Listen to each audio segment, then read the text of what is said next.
Bapak Ibu hadirin pecinta seni yang berbahagia, selanjutnya sebagai persembahan terakhir dari Duta Universitas Pendidikan Ganesha yang akan menampilkan tari kreasi bebarisan dengan judul Mancer ing Jagat. Terinspirasi dari tari baris dap-dap di Desa Pedawe, merangsang penata sehingga mengaplikasikannya menjadi sebuah karya tari kreasi bebarisan dengan intisari yaitu memberikan suatu gemerlap cahaya kesucian dalam suatu proses pembersihan Buana Agung dan Buana Alit dalam proses menuju keseimbangan dunia, keharmonisan dan kesejahteraan dengan konsep Buana Kerti. Esensi gerak pada karya tari ini tidak terlepas dari esensi gerak tari baris dap-dap di Desa Pedawe yang dikembangkan. Penata tari Nyoman Arya Barata, Inyoman Karisma Aditya Hartana, penata tabuh Ngurah Agung Rizky Restuaji, pelindung Inyoman Jampel, penanggung jawab Iwayan Swastra, kostum by sampai kostum Batuan Gianyar. Hadirin dan pecinta seni yang berbahagia, langsung saja kita saksikan bersama Duta Universitas Pendidikan Ganesha. Selamat menyaksikan.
Ladies and gentlemen, as we are about to begin, I would like to seek your cooperation to switch off the microphone during the opening ceremony. Please kindly rename your Zoom name with the format breakout room _ paper ID _ name. Thank you.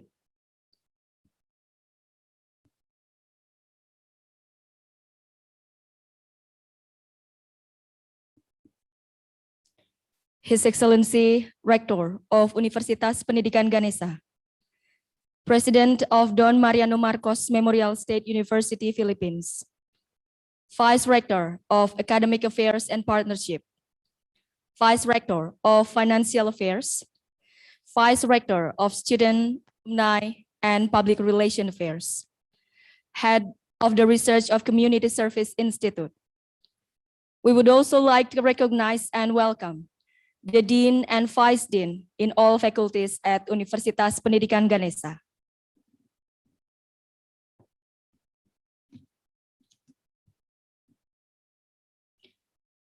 Excellencies, distinguished guests, and ladies and gentlemen, good morning.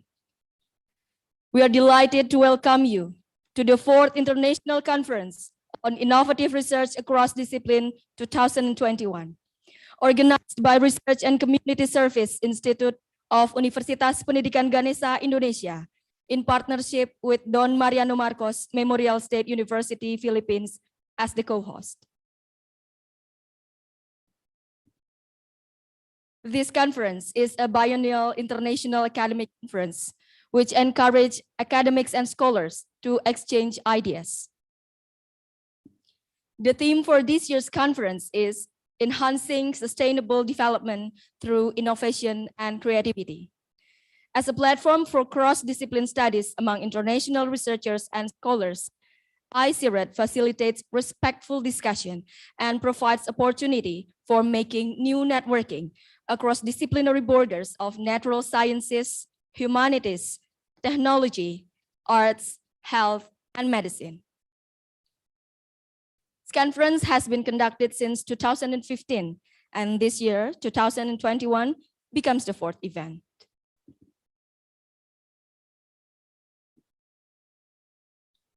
Ladies and gentlemen, before moving on to the main agenda, we will commence today's event with the singing of Indonesia's national anthem, followed by the national anthem of the Philippines.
kababayan, ang pambansang awit ng Pilipinas.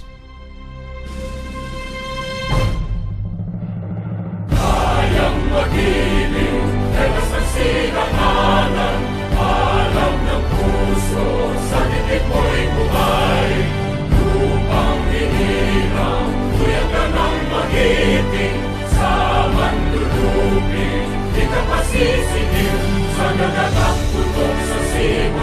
sa langit mong pagkaw ay tinatanggulang awit sa pagkayang minamahal. Ang isang ng matawad mo'y tagumpay na nag-iindig. Ang bituin at karon niya kailan ang may di magtitindig. Luman ang araw ng buwan, ating pagsinta, buhay langit sa piling ko. Ang inigaya ng pagkay mga api, ang mamatay ng dahil sa'yo.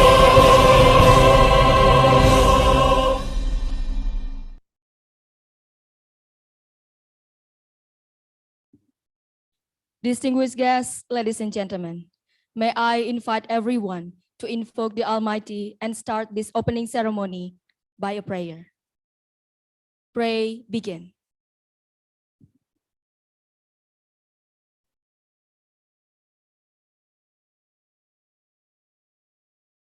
Pray, end. Excellencies, distinguished guests, ladies and gentlemen, we are pleased to invite the chairman of the committee to deliver the committee report. To Mr. Rudy Irwansyah, SPD MPD, the time is yours.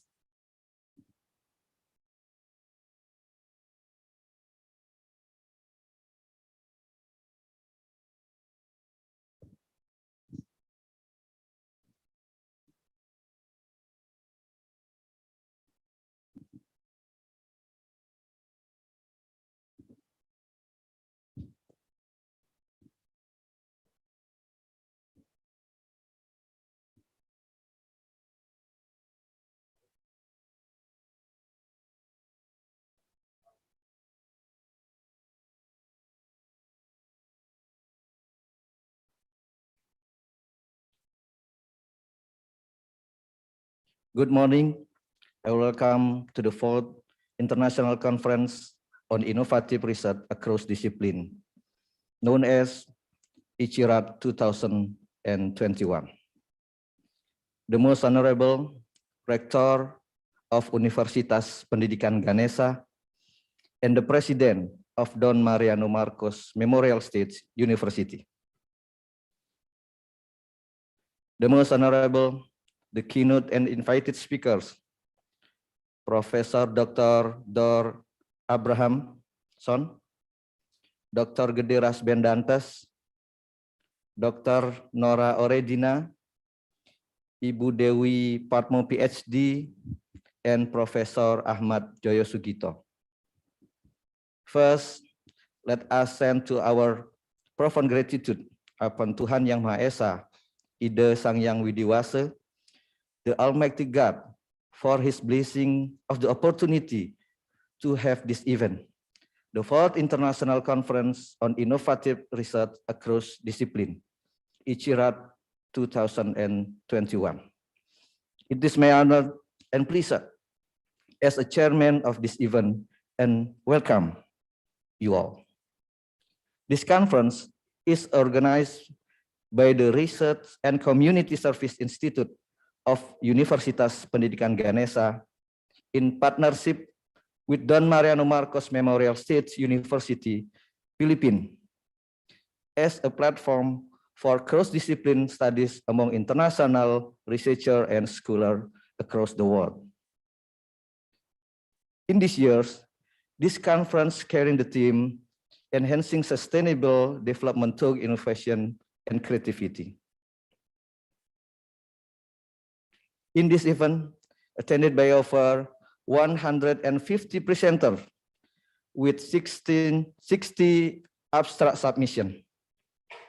The participants come from 3 different countries, from Indonesia, Philippines, and America. We also began targeting proceedings published by Atlantis Press. And finally, it is privileged to serve as ICIRAD 2021 in this exciting time, hopefully. The 4th ICIRAD conference in 2021 can provide benefits and contribution to us and the wider community. And we would like to thank all those who have contributed to the implementation of this conference.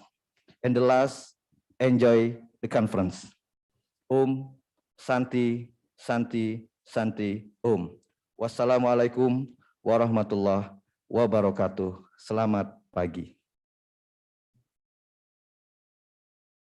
Thank you, Mr. Rudy Irwansyah, for the report. Excellencies, distinguished guests, ladies and gentlemen. Now, with full of respect, allow us to invite Rector of Universitas Pendidikan Ganesha, Profesor Dr. Inyoman Jampel MPD, to deliver the opening remarks. And after, we also kindly request to officially open this event. Yeah. Thank you, Ms. Dewi. Good morning to all. The Honorable Vice Rector of Universitas Pendidikan Ganesha, Head of Research and Community Service Institute of Universitas Pendidikan Ganesha, Head of Learning Development and Quality Assurance, Dean and Director of Postgraduate Program of Universitas Pendidikan Ganesha, the Honorable President of Don Mariano Marcos Memorial State University, the respected keynote speaker, Professor Dor Abrahamson, PhD from University of California, Berkeley, Dr. Gede Rasbendantes, Dr. Nora Oredina from Don Mariano Marcos Memorial State University, Philippines, the respected invited speakers, Dewi Padma Putri, ME, PhD from Universitas Terbuka Indonesia, Profesor Dr. Muhammad Ahmad Joyo Sugito, the Dean of Fakultas Kedokteran Universitas Pendidikan Ganesha, the respected researcher and scholars. Om Swastiastu, Assalamualaikum warahmatullahi wabarakatuh. May God bless our salam harmony. We are offering our most sincere gratitude to Ida Sang Yang Widewasa, Tuhan Yang Maha Esa, God Almighty, for the graces that have been granted upon us so that we can all gather here to hold the 4th International Conference on Innovative Research across discipline, with them enhancing sustainable development through innovation and creativity. First of all, let me thank the President of Don Mariano Marcos Memorial State University, the keynote speaker, the invited speaker, and all the community for the collaboration in establishing this event. This conference was initiated and organized by the Research Institute of Universitas Pendidikan Ganesha back in 2015. It means progress has been made, including a shift to virtual conference today. It must not have been easy. It must not been easy. Therefore, I congratulate the Research Institute of Universitas Pendidikan Ganesha for successfully tackle the challenges and strive to hold this event as an academic special for academicians, scholars, and researchers across Indonesia and the globe. Honorable keynote speaker, respected researcher and esteemed scholars, welcome to North Bali. Welcome to Universitas Pendidikan Ganesha. Welcome to the 4th International Conference on Innovation Research across discipline. I would love it so much if I can welcome you all in North Bali to our little pride, Universitas Pendidikan Ganesha. Yet, due to the pandemic, virtual meeting has become the norm. I believe virtual meeting like this will not lessen the essence of this conference. In fact, I believe this has massively increased the conference viability and diversity. Honorable researcher, the advance of human civilization has brought us here today. Yet, the adoption of technologies in the name of economic and social progress for our better life has placed our planet in a crisis. Hence, we all need to take responsibility in every aspect of our work and professional life, which led us to our theme, enhancing sustainable development through innovation and creativity. Respectable researcher, thank you for joining our 4th International Across on Innovative Research across discipline. Let me wish you the most fruitful conference. May this conference bring plentiful benefit for us, science and technology, the global society and humanity. Thank you very much.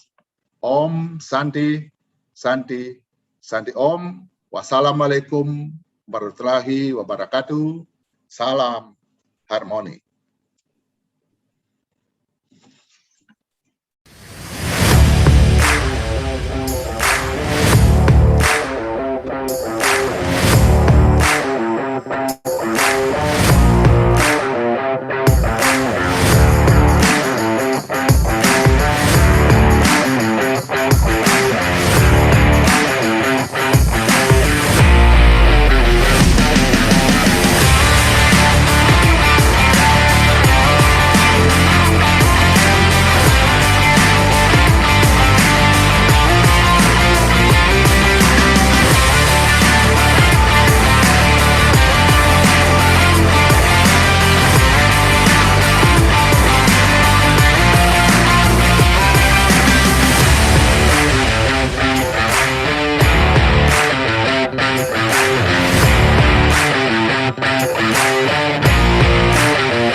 Ladies and gentlemen, the 4th International Conference on Innovative Research Across Discipline 2021 is officially open.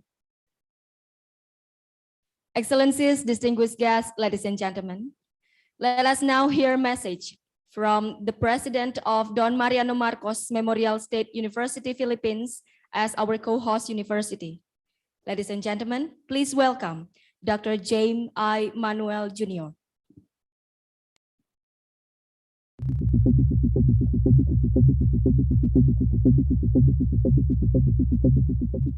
Good day to everyone. It is an honor to be part of the 4th International Conference on Innovative Research Across Disciplines, organized by the Universitas Pendidikan Ganesha in Bali, Indonesia, and co-hosted by the Don Mariano Marcos Memorial State University in La Union, Philippines. Like how we greet everyone in our Filipino language, magandang araw sa inyong lahat. One of DIMSU's greatest strengths as a university is that we are a university taking good care of its community through research and extension. We are a university that is very much committed to the pursuit of knowledge, but it's a place also of ideals as well as ideas. It is a university that believes that knowledge, research, and the teaching of its students can, in many, many ways, contribute to making the world a better place. And co-hosting conferences like this one that address real and general themes across disciplines that bear on ongoing public policy debates is one of the important ways in which DIMSU makes a contribution. Public universities are microcosms of the society we serve. Our institutions are home to a vast number of students, faculty, and staff who hail from every background, every income level, and every corner of the northern region in the Philippines. Among other outcomes is that scale and that diversity often spur a desire to give back and to make a difference on behalf of others. We call this phenomenon extension activities.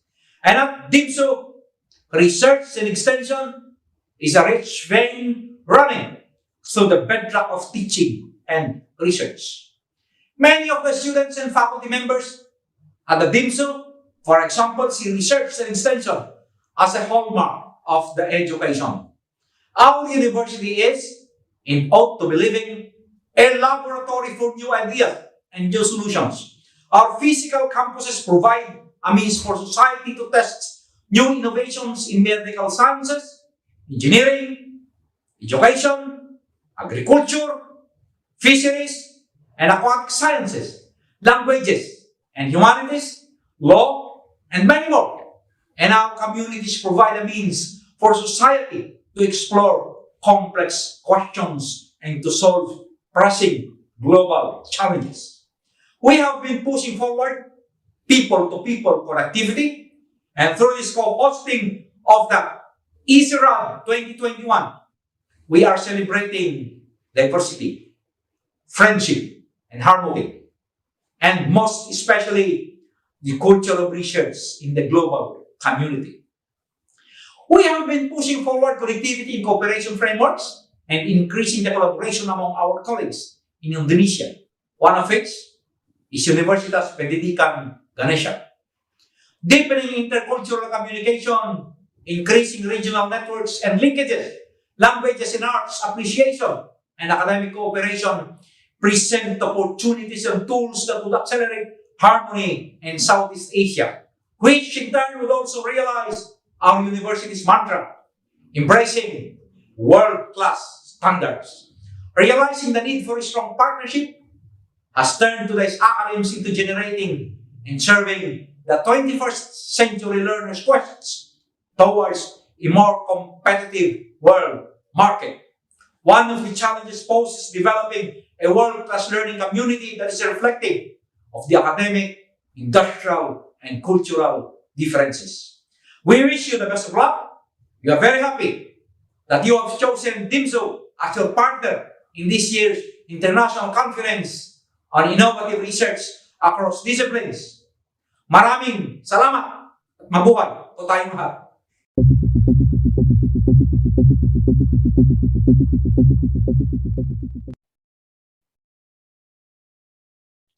Thank you, Mr. James, for the message. Ladies and gentlemen, it is a great opportunity to know both Universitas Pendidikan Ganesha and Don Mariano Marcos Memorial State University Philippines better as the leading universities in Southeast Asia. Please allow us to show profile video of Universitas Pendidikan Ganesha, followed by a profile video of Don Mariano Marcos Memorial State University Philippines.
Welcome to Undiksa, the largest state university in North Bali.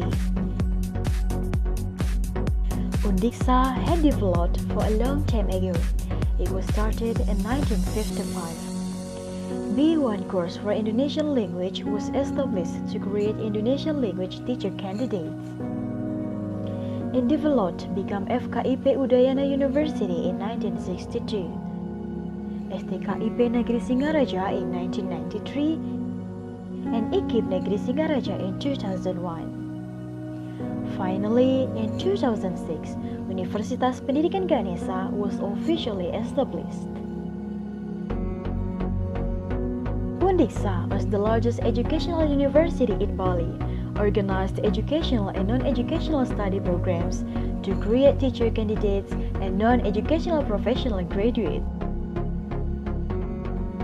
Undiksa has a vision to be an excellent university based on the philosophy of Trihita Karana in Asia by 2045.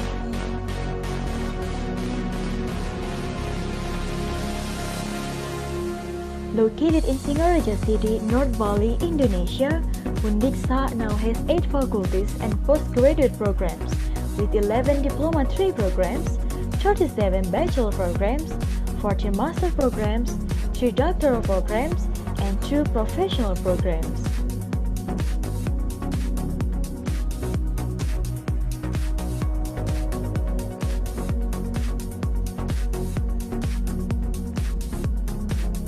Besides creating innovation that departs from problems in industry and communities, Undiksa is constantly developing its curriculum.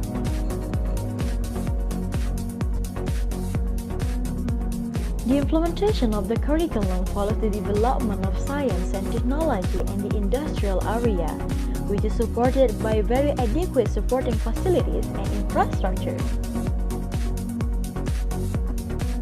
We provide comfortable lecturing halls, open areas and gardens,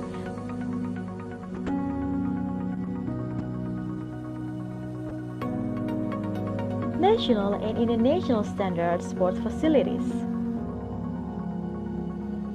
such as soccer fields, volleyball and basketball courts, outdoor and indoor tennis courts.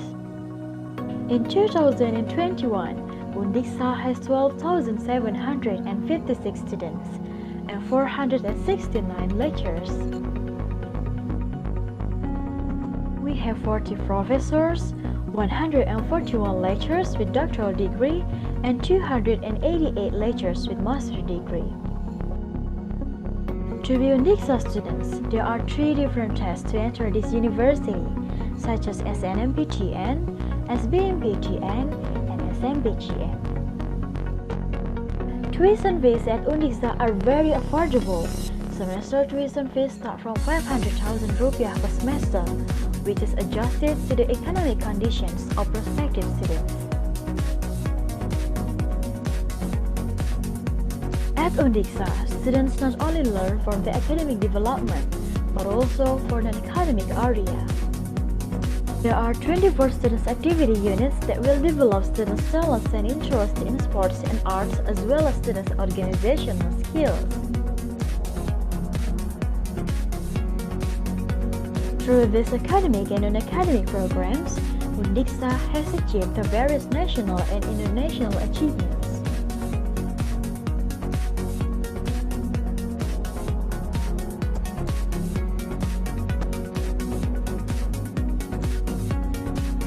The living cost in Singaraja City is very cheap.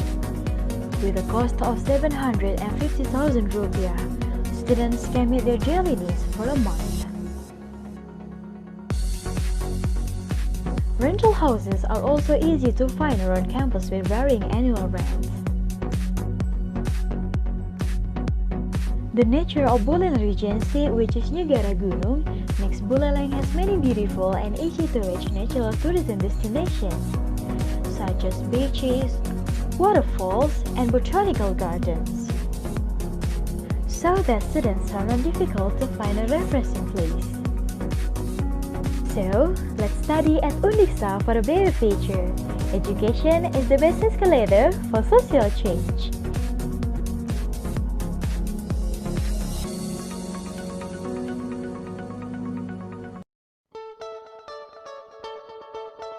Dimsu at a glance. Don Mariano Marcos Memorial State University, or DIMSU, is the lone state university in La Union. DIMSU was created through Presidential Decree 1778 on January 15, 1981 by former President Ferdinand E. Marcos.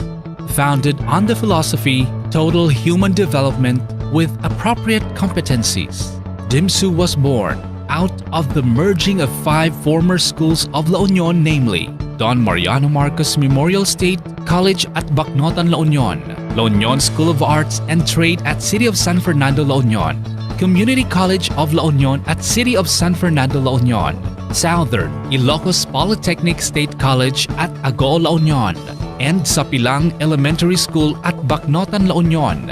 Evolving through the years, the university has 3 major campuses located in different towns of the province of La Union, namely the North La Union campus in Bacnotan as the main campus and the seat of the central administration, the Mid La Union campus, and the Open University System in San Fernando City and the South La Union campus in Agoo, including the College of Agriculture in Rosario and the College of Fisheries in Santo Tomas. DIMSU also houses 2 national centers, the National Apiculture Research, Training, and Development Institute, or NARTD, and the Sericulture Research and Development Institute, or SRDI, anchored in 7 core values, namely service, productivity, excellence, commitment, innovativeness, advocacy, and leadership. DIMSU envisions to become a globally competitive university and empowered to provide high-quality instruction,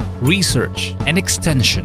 Its undiminished goal is to lead in transforming human resources into productive, self-reliant citizens and responsible leaders, living with its mantra, embracing world-class standards.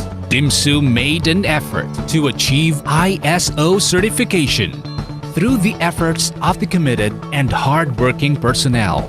DIMSU passed ISO 9001-2015 on November 19, 2020. The audit scope is the provision of instruction, research, extension, and support services. Overall, 24 processes were audited. Don Mariano Marcos Memorial State University has 110 academic programs offered in the different operating units or campuses. These programs are broken down into 13 doctorate degrees in philosophy, 31 master's degrees, 58 baccalaureate degrees, and 8 certificate or diploma programs. Out of the 92 accreditable programs, the university boasts of 10 Level 4 re-accredited programs of the Accrediting Agency of Chartered Colleges and Universities of the Philippines. The 10 academic programs are the following: BS in Computer Science, South La Union Campus; BS in Math, BS in Biology; BS in Industrial Technology, Mid La Union Campus; BS in Agribusiness Management, North La Union Campus; BS in Agroforestry; Bachelor of Elementary Education, North La Union Campus; Doctor in Science Education, South La Union Campus; Master of Arts in Technology Education, Mid La Union Campus; Doctor in Technological Education Management, Mid La Union Campus. Likewise, 27 programs are Level 3 re-accredited, 16 are Level 2 re-accredited, and 14 are Level 1 accredited. The College of Education, the College of Information Technology, and College of Computer Science were re-accredited by the Commission on Higher Education as Centers of Development. For the past several years, DIMSU has produced top-notchers in national board examinations in the fields of mechanical engineering, electrical engineering, agriculture, fisheries, agricultural engineering, veterinary medicine, forestry, teacher education, psychology, guidance and counseling, midwifery, and master electrician. What's more, DIMSU houses best school programs in the Philippines, and they are Fisheries Technology and Master Electrician. Among the top 5 most popular programs based on the enrollment this semester are the following: BS in Industrial Technology, BS in Electromechanical Technology, BS in Agriculture, South La Union Campus, BS in Mechanical Engineering, BS in Electrical Engineering, Mid La Union Campus. As surveyed by the Commission on Higher Education in 2001, DIMSU ranked among the top 10 higher education institutions in the Philippines and 7th among the more than 1,000 private and public colleges and universities in the Philippines. Areas evaluated were faculty, student admission, library, academic offerings, research and extension.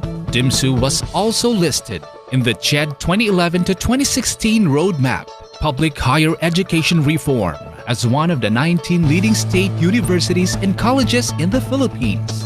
The research program of the university is one of the biggest programs in Northern Luzon in terms of the number of ongoing researches undertaken and budget allocation. Its research commodities include fiber crops, fruit crops, beef and chevin, pork, orchids, bamboo, agroforestry, poultry, agricultural engineering, farming system, applied rural sociology, macroeconomics, purple yam, bananas, sericulture, and apiculture.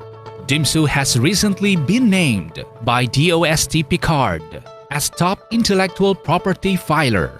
Meanwhile, extension programs of the university are anchored in commodity-based services that create an impact on the life of the clientele in terms of productivity, profitability, and services for the enhancement of local governments and non-government organizations.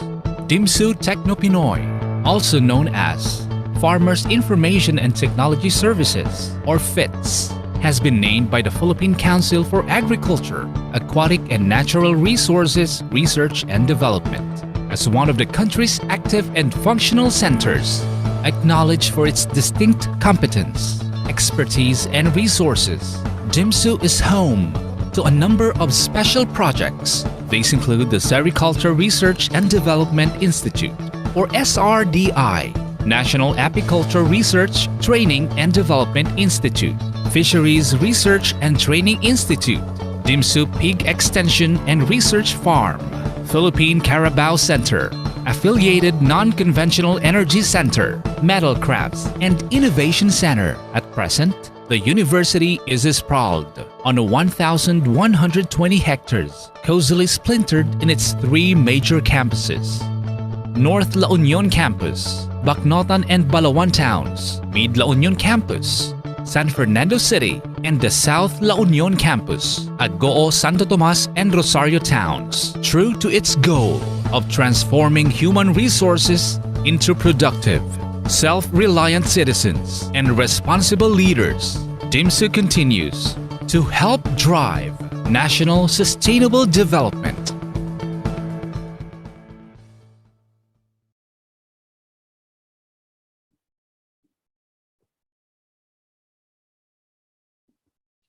Distinguished guests, ladies and gentlemen, may I request everybody to please open their cameras for us to document this momentous occasion.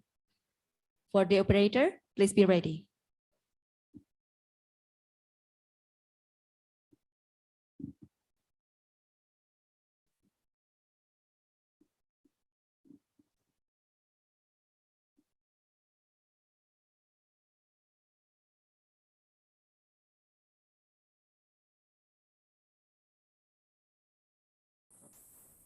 Okay, everyone. Please be ready. Slide 1.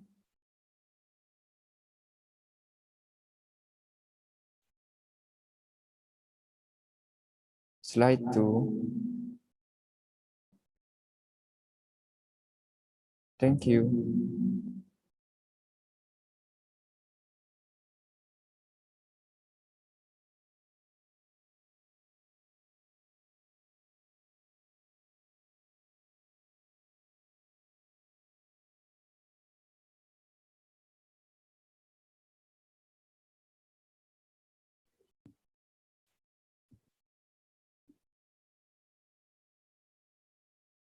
Excellencies, ladies and gentlemen, We would like to thank the guests for attending this opening ceremony. You may leave the room soon if you have any other event to attend, but we are pleased if you can stay with us for our plenary session. Participants, ladies and gentlemen, while waiting for the main agenda to start, you are all welcome to have a break for 15 minutes. Thank you.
Excellencies, distinguished guests, ladies and gentlemen.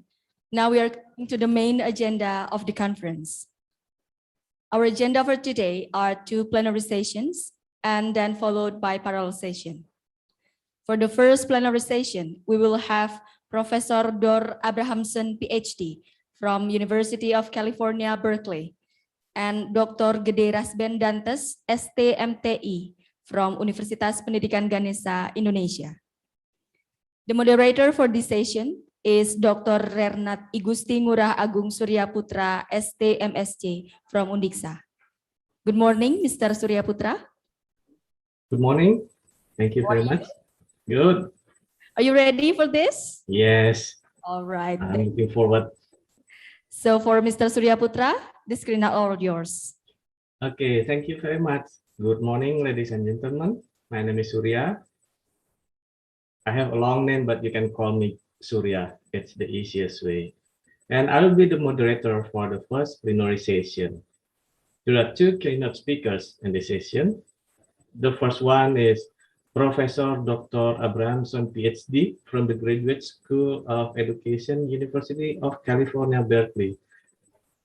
Good morning, Prof. I think it's good evening there, right? It is. Good evening to you too. Okay, thank you.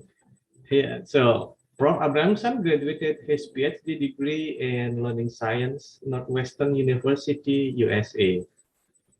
His master degree in Cognitive Psychology, Tel Aviv University, Israel. And what is amazing for me is his bachelor degree in Music Diploma, Jerusalem Academy of Music, Israel. You know, Professor, it's really unusual for us here in Indonesia if you have diploma in music and then you get the PhD in learning science and then your specialty or your publication in mathematics education. It's quite rare here. Yeah. So we would like to hear about that later. Okay, and then your research focuses on mathematics learning and teaching and has published many articles in this area. I even checked your Scopus and it's like, so many publications of you. Ladies and gentlemen, please welcome Professor Abrahamson. And Professor Abrahamson, the stage is yours for up to 30 minutes. Thank you very much. I'm just going into my shared mode here now. I think we should be okay. Can you see my screen, the picture of Berkeley? Yes, it's beautiful. Okay, lovely. Well, Om Swastiatsu and Selamat Pagi and Rahajang Samang. Hello, everyone. I'm calling in from the University of California, Berkeley, which is just across the bay from San Francisco. Google tells me that I'm 13,407 kilometers away from Bali, on the other side of the Pacific Ocean. And yet, here I am. Isn't technology wonderful? In fact, this talk will be in part about the wonders of technology. So, my name is Dor Abrahamson, and I'm a professor at on the faculty of the Graduate School of Education here in Berkeley. And in this department, I run a group called the Embodied Design Research Laboratory, where we investigate human learning and development. I'm very glad to be with you today at the 4th International Conference on Innovative Research across the disciplines. And only wish I was there with you in person. So terima kasih to Professors Wesnawa and Irwansyah for this invitation. Terima kasih Dr. Sariasa for coordinating this talk, and terima kasih Ms. Rati Apsari for initiating this connection.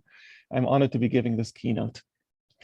So how does the brain which is composed of biological material, achieve the amazing behavior we call mathematical reasoning?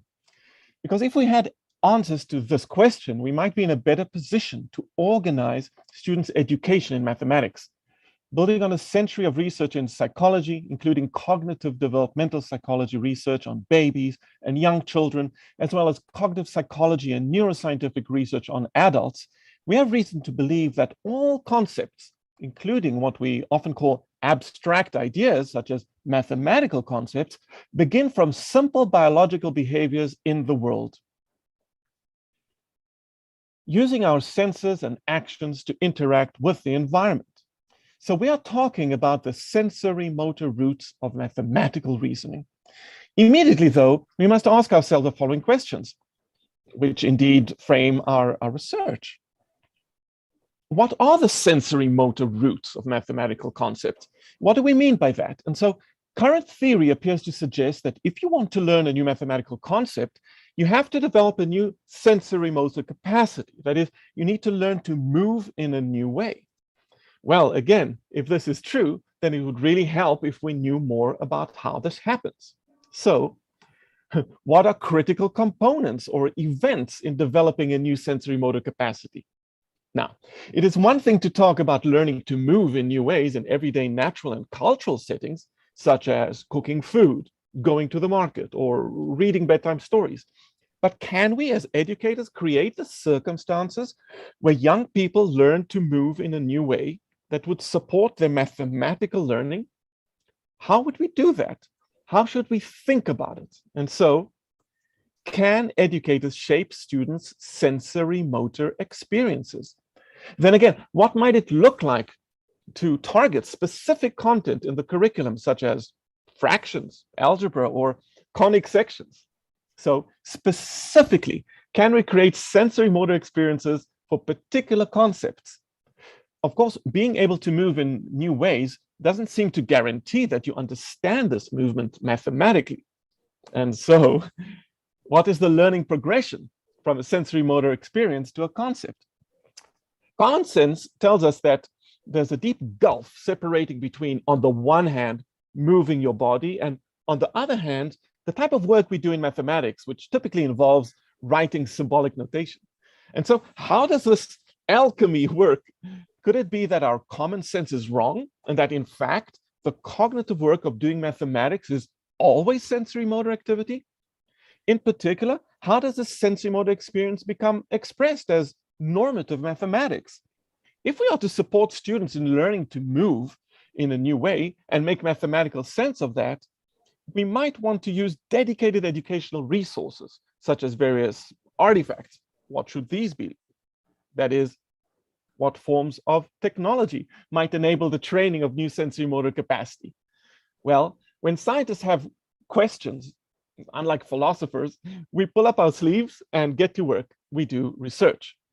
In this case, we are talking about educational research. Let me be even more specific. We are doing a type of educational research that is very much centered on creating for students and teachers new educational resources. This is called design-based research. So my lab research in Berkeley, together with our collaborators in Europe and Australia, has led us to discover something we call attentional anchors. This construct of attentional anchors will be the central idea in today's session together. And so I want to make sure you know what I mean by this, because I will argue that attentional anchors are the critical achievement of learning to move in a new way. And moreover, attentional anchors are the bridge or pivot between moving in a new way and learning a new mathematical concept. But to explain what I mean by an attentional anchor, I will need your help. Yes, every single one of you, whether you are in the university hall or at home or at the swimming pool. So here's what I'm asking you to do with me. You'll need to pull up your sleeves, literally. Okay, here is what we're doing. With one of your hands, think of it like a graph. One of the hands is going to move up and down as though on the y-axis, okay? The other hand is going to move right and left as though on the x-axis. And if down here is the origin, right? Then I want you to move your hands in such a way that the distance along the y-axis and the distance along the x-axis are always, this is double that, okay? So for example, if my hands are here and here, you see this is double that. If my hands are here and there, this is double that. So I want you to move in this way, always keeping your hands at a ratio that is 1/2. So I'm inviting you to move your hands simultaneously, orthogonally, and proportionately, okay? Now, I cannot see you and what you're doing, but people tell me this is pretty difficult. Usually people move their hands together or right, or one of the hands goes to the side. It's not easy. So I'm going to skip forward and teach you a little trick that we were taught by children who are even 10 or 11 or 12 years old when we tried this with them. We didn't expect it, but at one point a kid says, okay, I got it, and starts moving fluently. And we said, well, how did you do that? And he says, oh, I'm looking at the diagonal. What diagonal? What are you talking about? Apparently, the child, when he found one spot, he imagined a diagonal line running between, right? Here's a pencil just to show, an imaginary line running between his fingers.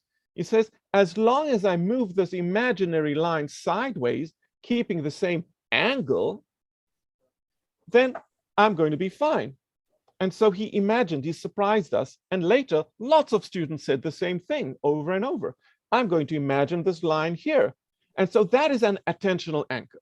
Why is that? Because it is an imaginary perceptual orientation towards the world, the environment, your hands as well, that is helping us to enact what is otherwise a very confusing two-hand bimanual coordination. By virtue of imagining this one line, now you can move your hands together because you're not looking at this hand and you're not looking at this hand. You are looking at the line and you are moving the imaginary line sideways. Now, why do I care about this? I care about it because on the one hand, this is a new construction. A moment ago, you were not able to do that. And now, given this imaginary line, you can do this.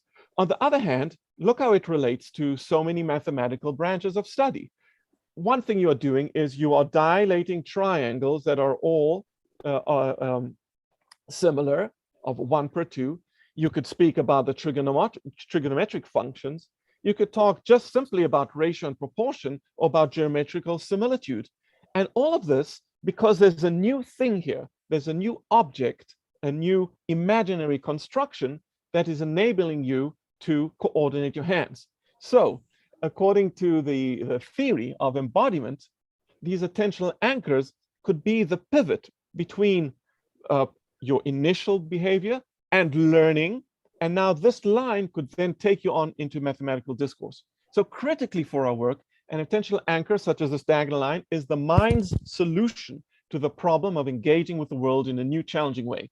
It's a consequence of evolution that we have this adaptive neural capacity. I argue that learning a new mathematical concept is essentially developing a new attentional anchor. The new way of moving is the grounding of the mathematical idea.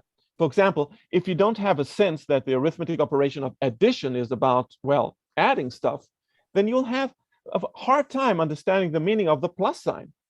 My lab is on a quest to create for all mathematical concepts the sort of sense as we have for addition. If that's adding, then this might be one way of thinking about proportional growth.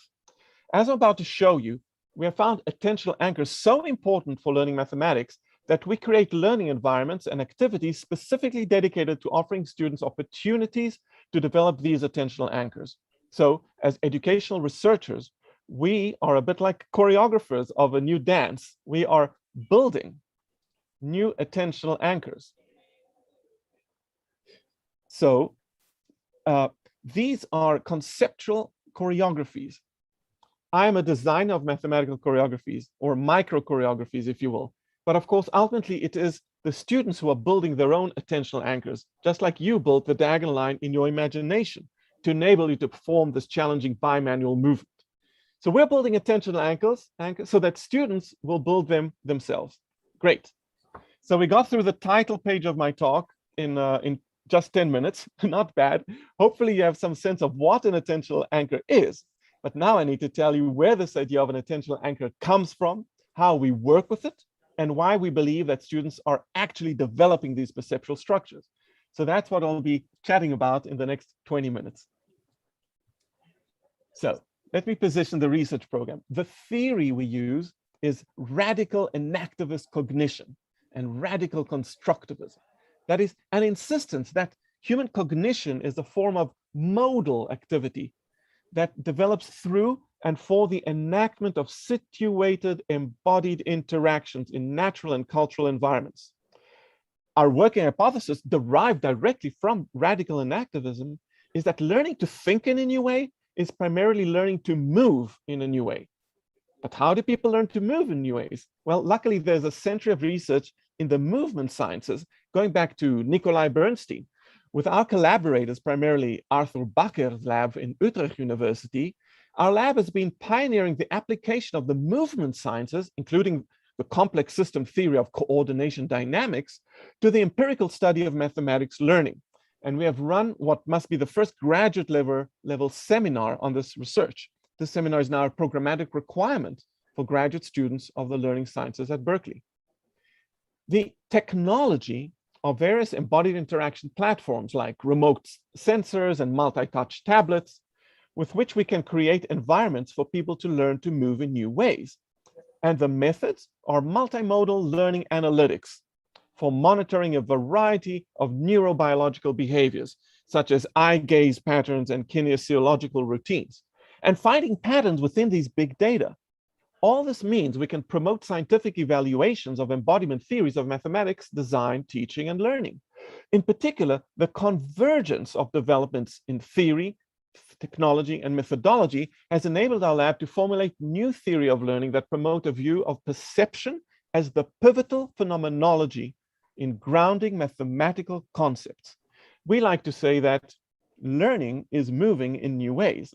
By that, we mean both that you learn new mathematical concepts by actually moving in a new way you've never moved before, but also we mean that more generally, the study of human learning itself is moving in new directions. Of course, we're hardly the first people to talk about the need to tailor learning environments to humans' biological cognitive systems. Let's step back a moment. So for a very long time, philosophers and cognitive scientists have been assuming that humans function like machines, in fact, like computers, as though we receive input from our senses, touch and taste and smell and sight and hearing. Then we process this input in the form of abstract symbolic propositions, only to come up with some form of some action, and then we execute the action. That is, the sensors and actuators are taken to operate independently of each other, and the brain is independent both of the sensors and the actuators. And yet, neurally, evolutionarily, and phenomenologically, the senses and motor faculties are constituted as an intact, irreducible sensory motor system, and thinking itself is sensory motor activity. Thinking is moving, even mathematical thinking. Could that be true? Perhaps we should ask mathematicians how they think. Consider Terence Tao, possibly the most important living mathematician. Born in Australia, discovered by Paul Erdős, he became a UCLA full professor at the age of 24. I got my full professor at the age of 52. Oh well. Here's what Professor Tao says about PDE, that is partial differential equations. I'm quoting from him now. For evolutionary PDE in particular, I find there is a rich zoo of colorful physical analogies that one can use to get a grip on a problem. I've used the metaphor of an egg yolk frying in a pool of oil, or a jet ski riding ocean waves to understand the behavior of a fine-scaled or high-frequency component of a wave when under the influence of a lower frequency field, and how it exchanges mass, energy, or momentum with its environment. In one extreme case, I ended up rolling around on the floor with my eyes closed in order to understand the effect of a gauge transformation that was based on this type of interaction between different frequencies. Incidentally, that particular gay transformation won me a Booker Prize once I understood how it worked. I guess this last example is one that I would have difficulty communicating to even my closest collaborators. Needless to say, none of these analogies show up in my published papers, although I did try to convey some of them in my PDE book eventually. So that's the end of the quotation. And I ask, why didn't you actually use those analogies in your book? I think it would have helped a lot of people understand the content. So mathematicians think this way, scientists think this way, and yet somehow we don't have the social norms for thinking and talking this way in classrooms. We talk about symbols, we talk about procedures, yet there isn't yet any legitimacy in classrooms to talk about how you actually feel and experience and move a mathematical concept. So we're hoping to change that. So the brain is not a computer. It does not process abstract symbols or propositions. The act of thinking mobilizes the same sensory motor modalities by which we function in the natural and sociocultural environment. How we think, therefore, depends on how we know to move in the world, how we know to operate on various objects, what tools we have mastered, what languages we speak. As such, educators can affect students' cognitive development by shaping their sensory motor experiences with dedicated objects. The work I'm about to show you was done with my collaborators in Utrecht, led by Arthur Bakker. So let's go back to this experiment we tried earlier, moving our hands in this way. We've worked with dozens of students of various ages, and I'm going to show you one particular case of a child who was asked to move, again, to move his hands. Let me show you. This is what you were doing earlier, moving the left hand up and down along the y-axis, moving the right hand or the finger right and left along the x-axis. There are two little cursors that you're moving there. And what he's trying to do, for you, I told you try to make it 1/2. But that's because we don't have the interactive technology. This child is working with, this is a tablet version, where he's trying to make the screen green. The screen is otherwise red. As long as the fingers are in the correct ratios, which here happens to be 1/2, the screen will be green. But he doesn't even know that he's doing mathematics. He doesn't know that it's about proportion. He hasn't even studied that. He's just trying to move his hands this way. Now, let me explain to you what these orange blobs here are. The orange blobs are when we track his eyes. It's called eye tracking, tracking the eye gaze. We put a little camera here to capture where the child is looking. And then later we overlay the eye tracking data onto our video. So for example, now, here's things you see. You see him moving his fingers. At the same time, you see where his eyes are going. So we're tracking the eyes in order to see if a new attentional anchor might pop up there. So here you see he's trying, maybe I should move my right hand to make it green. Maybe I should move my left hand. Let's see, I'm not really sure. Okay, I'll move this, I'll move that. Ja, die had je net al. Maar je kan ook allebei je vingers bewegen op zich. Okay, she's asking him in Dutch. And you can see he's looking here. Every so often he looks to the middle. What is that? We don't really know. But for the most, he's looking at one hand, then looking at the other hand. Let me bring down the Dutch volume here. And so we track to see if anything changes. And notice how eventually, yeah, he got it green. And notice how these dots are here. You're looking at the left hand, looking at the right hand, etc. But every so often, he might like look at something here along the way. So these thin lines are the saccades. His eyes are jumping, looking at the left hand, looking at right hand. But if you notice, if you were looking carefully, every so often he looked at places like here. Why might he look there? What's that got to do with his left hand or right hand? Okay, so now we're going to go to the next slide. And now in this slide, at some point, he was doing pretty well. And the interviewer asked him, so how are you doing it? What is it that you're doing? And here's what he said. Is dan deze ook verder weg, die rechter, dan die linker? Ja, wel iets, maar het blijft wel zeg maar op één lijn zo. Blijft wel op één lijn. Ja. Oké. Lijn zo. Blijft wel op één lijn. Ja. He said it mag in line. It has to stay in line. Now, you can see I'm doing slow motion. He's gesturing a diagonal line. Now, here's the funny story is when we were taking this data, okay, the interviewer didn't yet have the data from eye tracking. She was talking to a child operating a tablet. It's only later that we got this eye tracking data and put it on. So she doesn't really know what he's even talking about, because we ourselves never thought about it. When we built this activity, it never came to our mind that somebody might look at the diagonal line. So she's like, okay, you're looking at the line. I'm not sure what you're doing, but sure. But now let's look, let's watch what he's doing.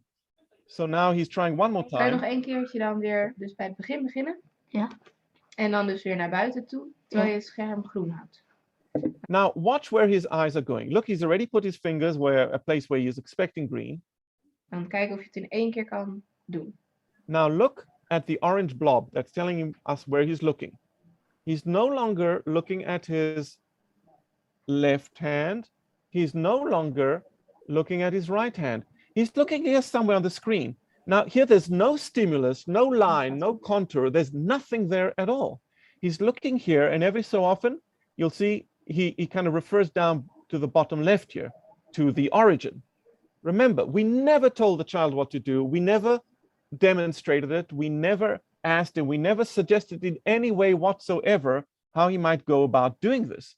And yet this is what we see. The eye tracking data tell us that he's looking somewhere here, referring back and looking up again.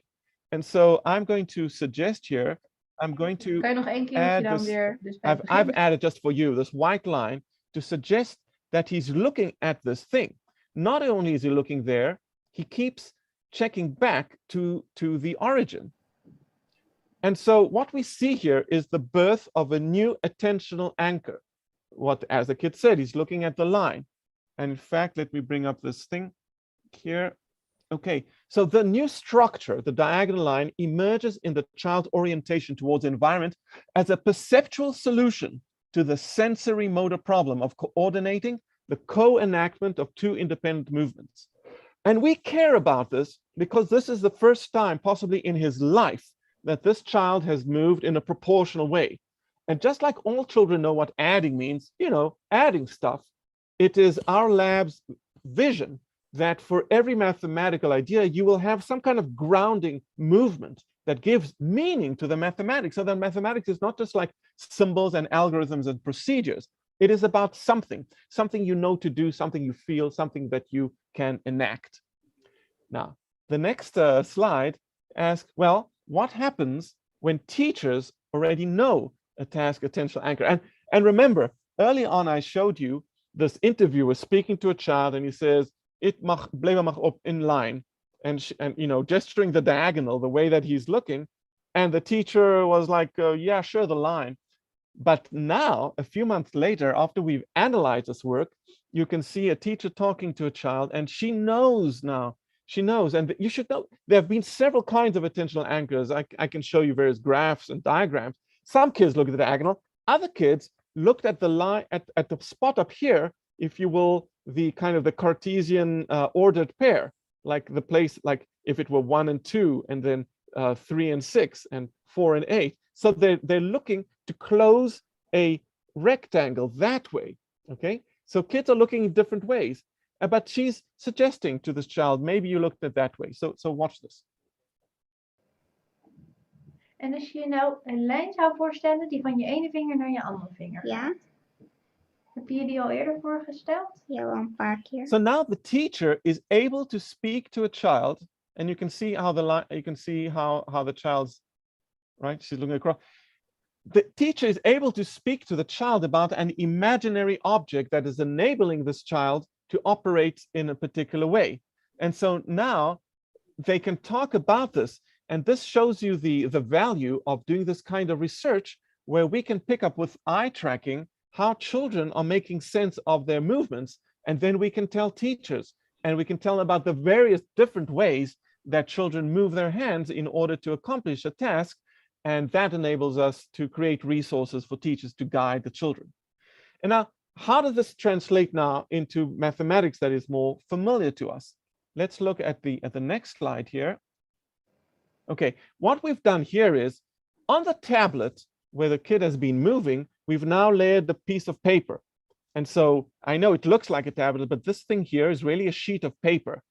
And Stel, dit is ook dat the teacher says, okay, let's look at this piece of paper that has a green triangle on it, and let's see if you can work with that.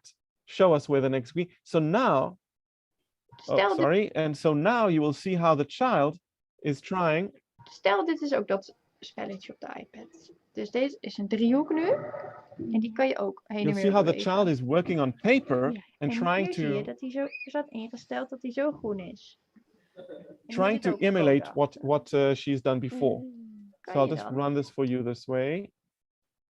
So she's drawing the line and a line here. And here you see fascinating clashes between knowing how to do something pictorially and figuring out the measurements.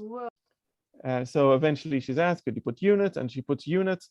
And you see it's a kind of a rocky a negotiation between knowing how to do something and how to draw it, and then figuring out these various lines and where you should go. We have found on the whole that the magic is when you bring in the mathematical frames of reference, like for example, a grid, and you put them onto the activity space, because initially it's continuous space and suddenly becomes discrete. And initially they're moving their hands in simultaneous ways, but then they see these lines, they start moving sequentially. Initially they speak in qualitative words, the higher I go, the more, etc. Suddenly they can count. And so we see the meeting between ways of enacting mathematics and ways of representing them symbolically. And so in conclusion, I want to offer the thoughts as follows. Mathematical concepts are grounded in the perceptions, attentional anchors, that emerge as practical solutions for the efficient sensory motor enactment of ecologically coupled movements. So the ecologically coupled movements is the child trying to make the screen green. And in order to make that an efficient, the child suddenly imagines a diagonal line or suddenly imagines a rectangle. And mathematical concepts, as you saw, we can move from them into more formal mathematics. They're grounded in these new constructions, the attentional anchors, these new psychological orientations to the environment that enable you to move in new ways, what Piaget called a new sensory motor scheme. Now, when we bring in the mathematics, things start shifting from side to side. The sociocultural reframing of these perceptions, it may occur through timely mediation of speech, gesture, and symbolic artifacts. You need to bring up to the consciousness of the students the way that they themselves are moving. Then they become conscious, like the child says, oh yeah, they need to stay in the same line. Because we have studies using quantitative methodologies that show that the body is already moving in a new way before the person is conscious of it. So we need to help kids become conscious of their own ways of moving, and then to bring in the mathematical frames of reference. And students will adopt these new resources spontaneously as readily available means of enhancing their goal-oriented actions. For example, if they're trying to explain better, now they can using the math. If they're trying to enact it better, now they can using the lines. If they're trying to evaluate what they're doing, now they can do that better using the mathematical terminology. But in so doing, they appropriate heritage conceptual systems that enable them to participate in the social enactment of mathematical practice, meaning by using these tools that we brought in, they can now speak mathematics. They can now refer mathematically to what they've just been enacting. And we look to track how these different ways of seeing the world, whether continuously or discretely, how they come to merge so that the mathematical concepts remain grounded in movement, in enactment. And as I hope I've suggested through this work and through a lot of papers you're welcome to see on our website about this project, educational designers can engineer and facilitate this process. So with that, I'd like to say terima kasih to all of you. You can see my email here if you so wish to write to me, and you can go to the website. It's a great pleasure being with you here today. And if you have one take-home message, it's this idea of what an attentional anchor is. It's this perceptual structure that enables you to do better things in the world, to adapt to the world. But if they're engineered and designed correctly with technologies, it can take you towards mathematics.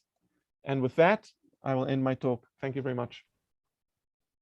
Wow, thank you, Professor Abrahamson. That was really interesting. Even for me, I'm from chemistry, and then I still found it was really, really good. And I can understand that. Thank you very much. And I know participants will have many questions for you, but for all the participants, please hold your question because we are going to have the second talk, and then later we will have discussion. Is that okay, Prof. Abrahamson? We will have discussion later, okay? Whatever you believe makes more sense. Usually we have discussion immediately after a talk, so that people still have their thoughts in mind, but I will respect whatever structure you think is the best for your audience. Okay, thank you very much. So, ladies and gentlemen, we will have the second talk for now.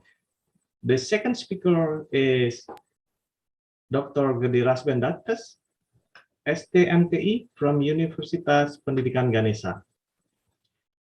Dr. Rasben graduated his doctoral degree in computer science, Universitas Indonesia, his master degree in information technology, Universitas Indonesia, and his bachelor degree in informatics engineering, ITB.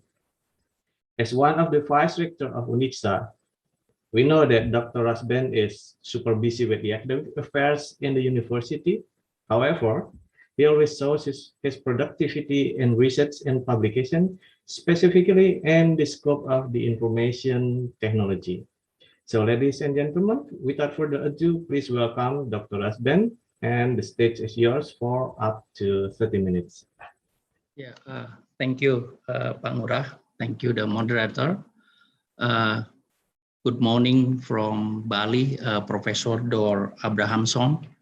Good morning, ladies and gentlemen. I hope everyone in good health and also in a good condition. Actually, it's a great honor for me to be part of this conference, to be one of speakers for ICIRAD International Conference on Innovation Research across discipline was initiated and organized by Research Institute of Universitas Pendidikan Ganesha. My name Gede Rasbendates, lecturer of Universitas Pendidikan Ganesha. And this occasion allow me to share with all of you the topic about my presentation. I think the simple topic. Let me share my screen.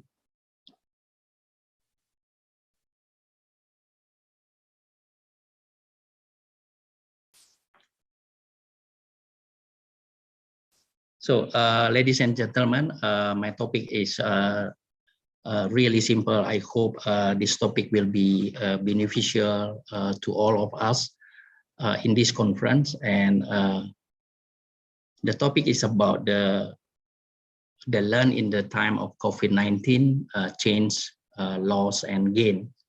Since 2020, in March, we have changed the way we do our day-to-day activity.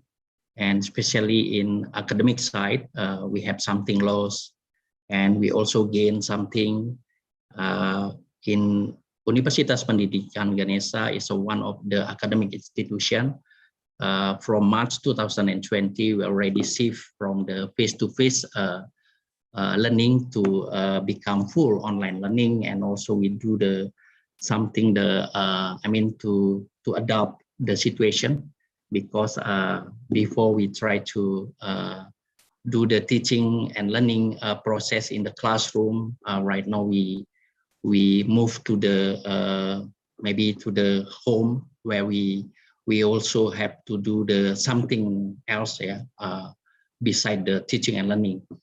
And we just start from the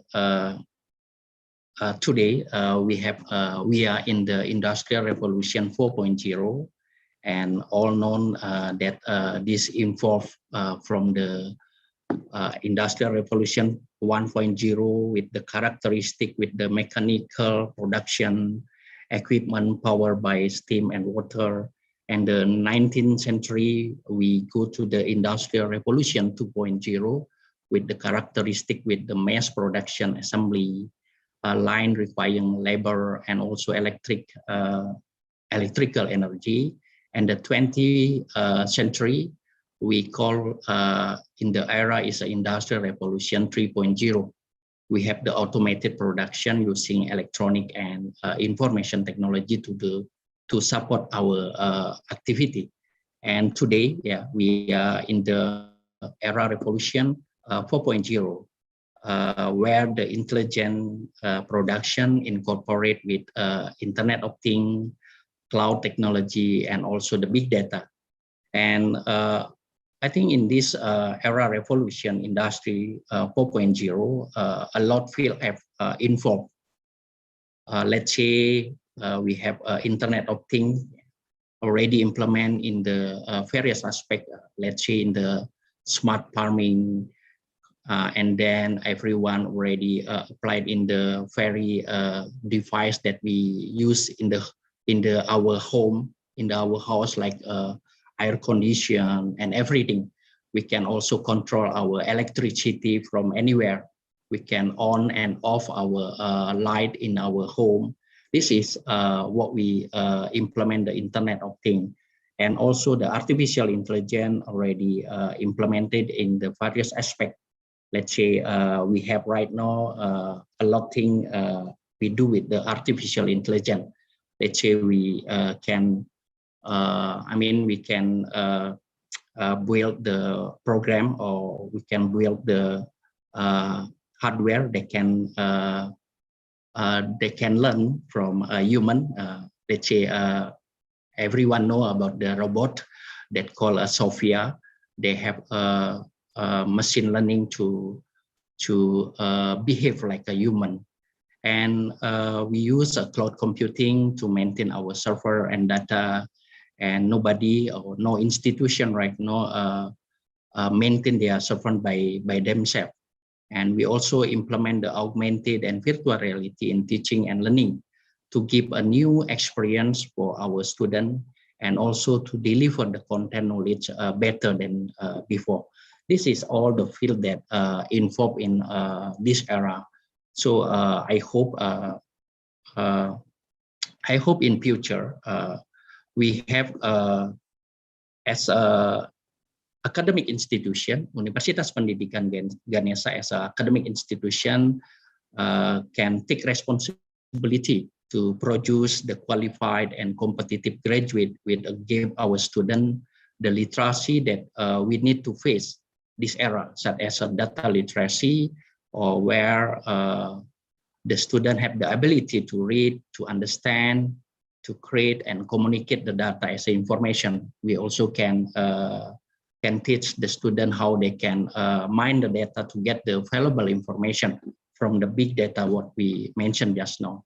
And also we have give the student the technological literacy, there the student can able to use, manage, understand, and also assess machine and technology application like a coding, artificial intelligence, machine learning, and also engineering principle. And the third one is about the human literacy. I think the student also have to learn about how they can communicate with other better, how they can collaborate with other as a team, and also they have a good interpersonal skill. And the last one, everyone have to improve their qualification, had to improve their competency through the lifelong learning. And today in our education side, because we know that this world is always changed. Yeah, always we will find the complex problem in future. So we need also to give our student as what we call is a 21st century skill, like a collaboration skill, like a communication, critical and creativity thinking, compassion, and also computational thinking. I think that skill is more important than hard skill that the student get from the teaching and learning process. This In Indonesia, we call it a Profil Pelajar Pancasila. So the ministry want to give the institution the academic institution to give the student some of the competency, to give the student some of the soft skill to become, they can do the best in future. They can they can compete in future. So this Profil Pelajar Pancasila divided by 6, I think is adopted by the 21st century skill actually. Gotong royong, berkebinekaan global, gotong royong I think relevant to the collaboration, and berkebinekaan global. So we are in Indonesia from Sabang until Merauke. So we have diversity between one part and the other part. And we also have to bernalar kritis, I think is quite relevant with the critical thinking. We also have the berakhlak mulia, creative, relevant with the creativity, and also we have one Profil Pelajar Pancasila, we call it a mandiri. So in future, the word they call it puka, always change. We will face something that more complex, uncertainty, and also more ambiguity. Okay, we go to the COVID-19 pandemic, ladies and gentlemen. We always call this pandemic COVID-19 as accelerated our disruption technology era. So in this COVID-19 pandemic, everybody try to adopt the information technology and communication to do the day-to-day activity, to support their business, to support their core activity or supporting activity. So when we talk about the COVID-19 pandemic, we have been faced since last year, 2020. Before the pandemic, everybody reluctant to adopt the technology itself, like e-learning, e-government, e-marketing, e-finance, e-commerce, and etc. Let's say in Universitas Pendidikan Ganesha, before pandemic, we have a learning management system we call e-learning. So from 560 lecturer we have in Universitas Pendidikan Ganesha, maybe it's not more than 10%. They are using our learning management system to do the teaching and learning process. But since the pandemic in the March 2020, everybody tried to adopt the technology and to try to use the learning management system and other various technology platform. They try to, serve their student in the teaching and learning process. But this is not really easy, shifting from the face-to-face conventional learning to become the full online learning, because we need to adapt with the technology, we need to adapt with the environment, because last time we do the teaching in the classroom, right now we do the teaching in our house, our home, so we have another activity, disrupt with other activities, so we also have to adapt to do the learning process. And right now also one of the example, actually, we do the virtual conference.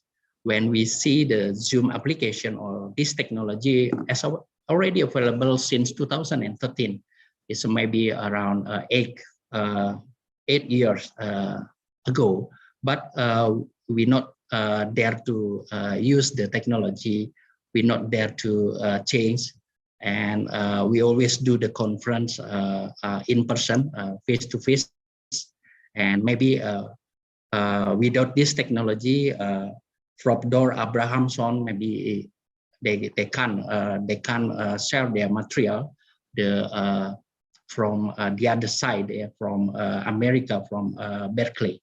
This is technology that we are using right now. They change our behavior. They are changing our the way we do our activity. And also the other application, we call it a Google Meet. Also, we we always use this technology nowadays to do our teaching and learning process. And in the beginning of the pandemic, pandemic already forced us to radically adopt the information and communication technology.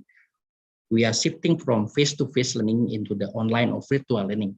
We are using learning management system. You are using the technology platform for virtual or conference learning. Now, right now, we also try to develop some of the application to control, to assist, to support all the lecturer to do their teaching more better in future. So we also try to, to record all the learning process so the student can access everywhere, every time our learning, our content learning. And we are also trying to adopting the ICT optimally, to support our core and supporting activity. Let's say in this Universitas Pendidikan Ganesha, we try to develop a lot of many application to support our academic side or non-academic side to give more better service for all students, for all lecturer and all stakeholder we have. And also this information communication technology also they change our daily activity. We try to to buy something is not go to the market. We buy something is not go to the supermarket. We try to use our gadget. We try to use our application that already available to buy something from home. Is all the transaction in our fingertip, and this is amazing. This pandemic already accelerate our adoption of information and communication technology, and also disrupt the era disruption technology. I hope whatever that we gain from this pandemic COVID-19, we can maintain. We can always do and improve more better in future. Okay, but when we see from this pandemic COVID-19, beside change that already happened in this during pandemic COVID-19, what we mentioned just now, like what we do the teaching and learning process, what we do the day-to-day activity. We also think about what we lost in this during pandemic COVID-19. The first one is about the gap of digital divide, because it's not all the student can join our class. It's not all the student from Sabang sampai Merauke until Merauke. It's not all the student can join our teaching and learning process, because they don't have the device, because the area where they are is not supported by ICT infrastructure. They don't have the connection. They don't have the internet connection, mature and everything. This is because of the social economy between one person to other is different. This is more increase our gap of digital divide in Indonesia, especially. And the second one is a failure to achieve the learning goal, because the teaching that we do as a virtual, we cannot control the student, and we also have to change our mindset about the virtual learning or online teaching and learning. So this have to think about it, how to improve it, and how to deliver the content knowledge better in future using the technology. This is our homework for everyone in Indonesia, especially. It's not only in the higher education. It's more in the school, from the elementary school until the senior high school. And we have to change our mindset to do the better online learning, to change our content learning, to change our assessment, to do the learning process, and this is have to improve in future. And the third one is a loss of family income. This is quite really impact to our society in Bali, because we all, maybe 70 to 80% our society in Bali, they put their work in the tourism side, and right now Bali are still closed for the international and also especially for the international tourists. So this is more give the significant impact for the income for a lot of family in Bali. So in future, I hope we not put the tourist sector as the main sector, but we have to put the tourist sector is the supporting sector in Bali. This is what we feel right now, because a lot of the students in Universitas Pendidikan Ganesha right now cannot pay their tuition fee, and Universitas Pendidikan Ganesha have to help the student to continue their study in Universitas Pendidikan Ganesha. And the fourth one is a human-to-human interaction. This is definitely happen in the online learning process, because the learning process is not only about the transfer of knowledge. It's not about the transfer of a skill. It's not about the transfer of technology. The most important thing is how we can transfer the value to the student. I think it's not all can we do from the virtual learning. We also need some time to do this learning process in person, in face-to-face learning process. This what happened right now, that we call is we lost from this pandemic COVID-19. Some article in the internet or social media, they call is it's happened in this during pandemic COVID is they call it generation loss. I think this means that a lot of things that already tolerate in this virtual learning process. And the fifth one is a diminished physical activity. So every time we do everything in front of our screen, laptop or screen computer, we don't have chance to go to one classroom to the other classroom. We don't have chance to go to one faculty to the other faculty to do the meeting and to do the teaching and learning process. This also give impact to our body actually. And the next one is mental health and psychology, because I feel since the school is already open right now, and every student allowed to go to school for the to the maybe 2 or 3 hours, everyone is have a problem in the have a problem to adapt to the new norm, to the new normal. They have a problem in the social anxiety and so on. And from this during pandemic COVID, specifically in the academic side, teaching and learning process, we also have the loss in the pedagogical aspect. So I think I'm as a lecturer, when I teach the student, I always remind the student to feel they are in the classroom, to take the room where they can study better. It's not disrupted by others and so on. And also I have a limitation to teach our student compared when we do the face-to-face learning process.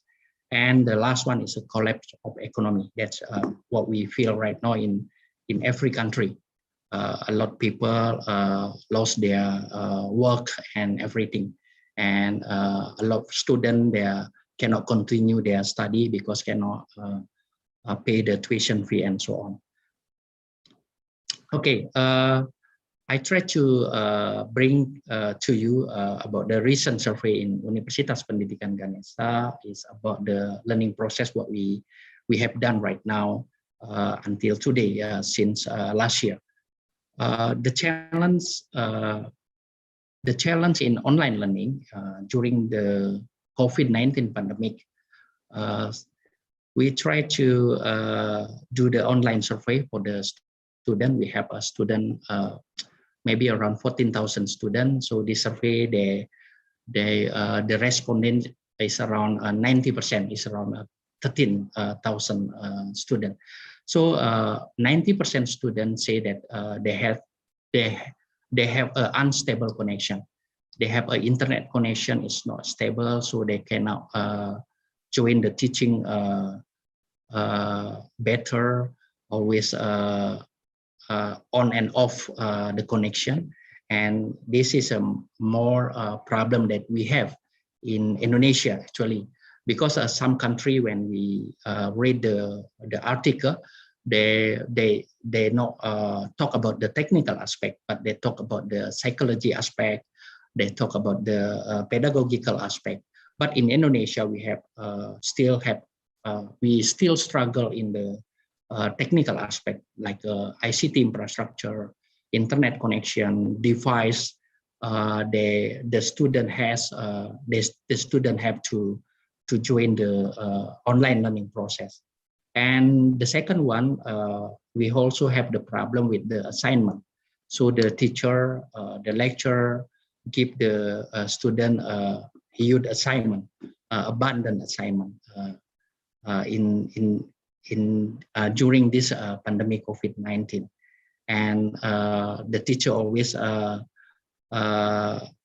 escape their learning process and give the student assignment to do and to submit at the end of the day.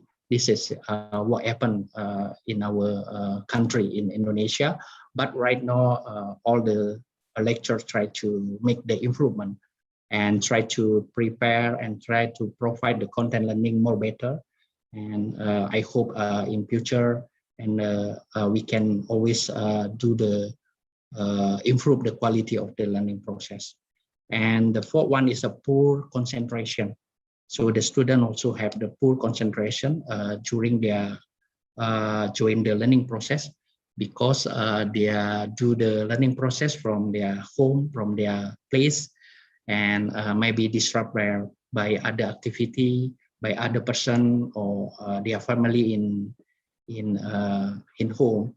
And the next one is the schedule. The schedule always change, because some teacher or some lecturer in the higher education maybe is not ready yet to give the online learning process. They don't have the content that already. They don't have the content they will share to the student, and maybe they also do not to use the platform technology that they can support our online learning process and so on. And the last one is less communicative and interactive lecture. This what we have from the student from online survey. So this 6 identify a problem we have to solve, we have to improve, so we can always do the teaching and learning process better and better in future. And beside the challenge in learning process, in online learning during pandemic COVID-19, we also have see the gain, what the student experience in online learning during pandemic COVID-19.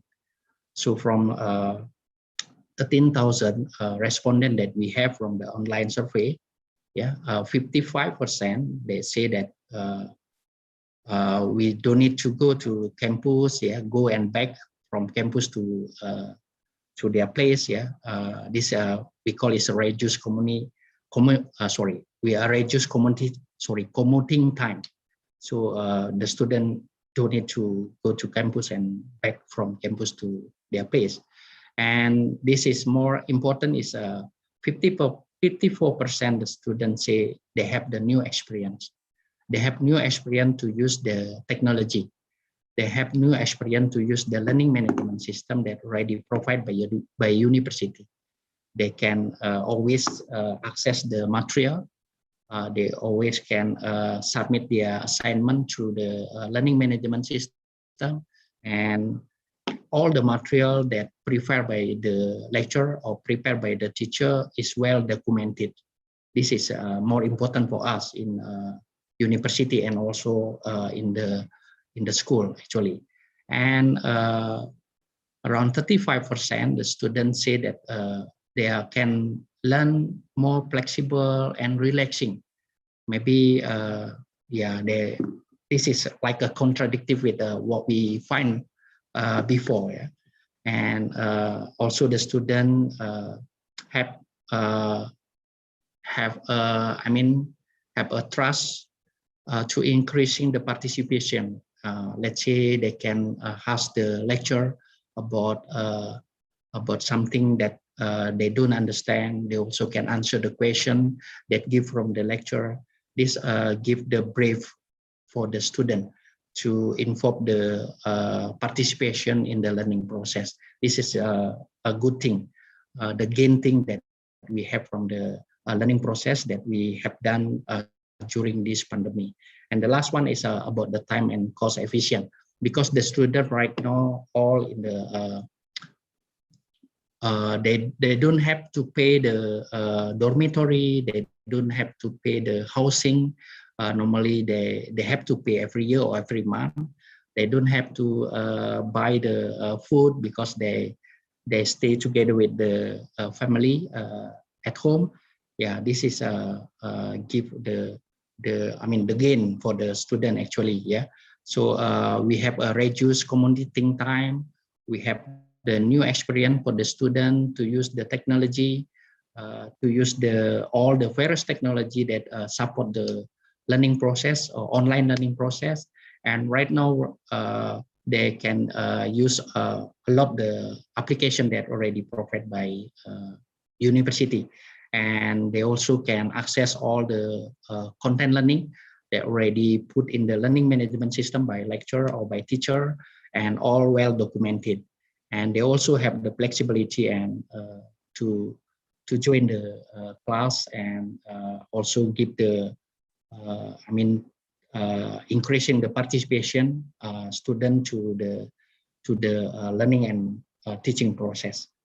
Okay, this is a gain that we have from the learning process or from the online learning during pandemic COVID-19, beside the loss that we have what we mentioned just now. Okay, the next slide is the ending of the pandemic COVID-19. Ladies and gentlemen, we right now in the Indonesia, especially in Universitas Pendidikan Ganesha, we try to gradually returning to the blended learning, to offline mode. So the university have to plan to provide the technology, to provide the device to do the blended classroom. So some student will join the teaching in the classroom. Some student will join as virtual from their place. So we have tried to provide the technology. We have to try to set up the classroom, become the blended learning class. So I hope this also need the effort to shift from the last time before pandemic, when we try to shift from the face-to-face learning process to become full online learning process. Right now, we also shift from the full online learning process to become online mode. So this is also the issue that we have here. So I hope the student, because some of the survey from other university, when we discuss with all the the college from other university, some students reluctant to shift to the face-to-face learning process. they already they already feel comfort with the online learning process. This another shift, another thing we have to do, and another set of possibility actually. I hope we can do the best for this this situation where we can shift from full online learning to offline mode, or when we call it a blended learning mode. Okay, the last slide. I want to bring you to do the reflection about the during pandemic COVID-19, especially in the learning process, teaching and learning process that we have done. What we have lost during the inexorable online learning mode. The first one is we have, it's not all the student can join our classroom because they don't have the peripheral, they don't have the device to join our online learning, and we also cannot give a full content learning to the student. But we also gain actually from this learning process during pandemic COVID. The student can access our learning management system. The student also can do their teaching and learning process more flexible. They can have the content learning more well documented and so on. And we also have the problem here, what we mentioned just now. We also have some area in Indonesia still have the ICT infrastructure is not mature, so they don't have a stable internet connection. And what we gain in this during pandemic COVID, my point of view, this gain, what we gaining from this pandemic COVID, we need to President, one more minute. Okay, and I don't want to lose this gaining, like what the technology already adopt by the lecturer, what the technology they already implement by the teacher to support their learning process. I think this situation have to maintain in future to support or to improve our learning process. And the last one, are we going to lose some more? I hope we try to solve what the lose that we have during this pandemic COVID, and we try to improve.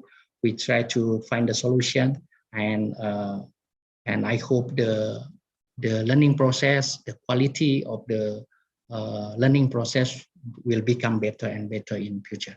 I think that's all that I can share with you. I'm so sorry.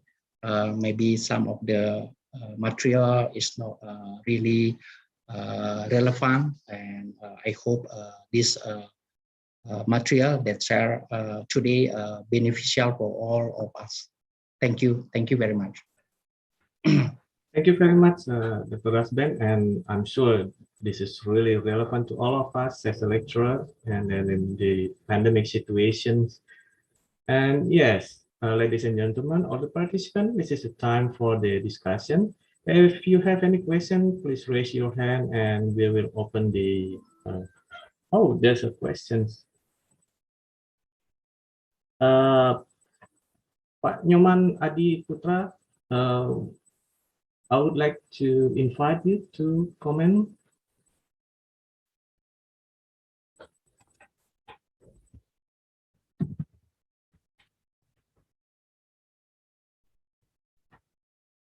Please unmute, and then you can ask the questions.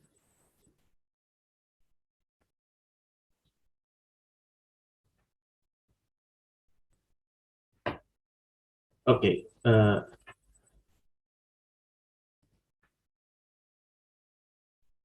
Okay, I will read the question for Prof. Abramson.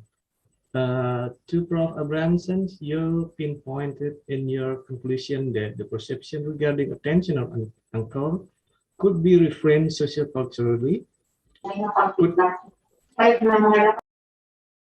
Could you please be more specific by providing example if there are evidence how it might work in studying or teaching language skills?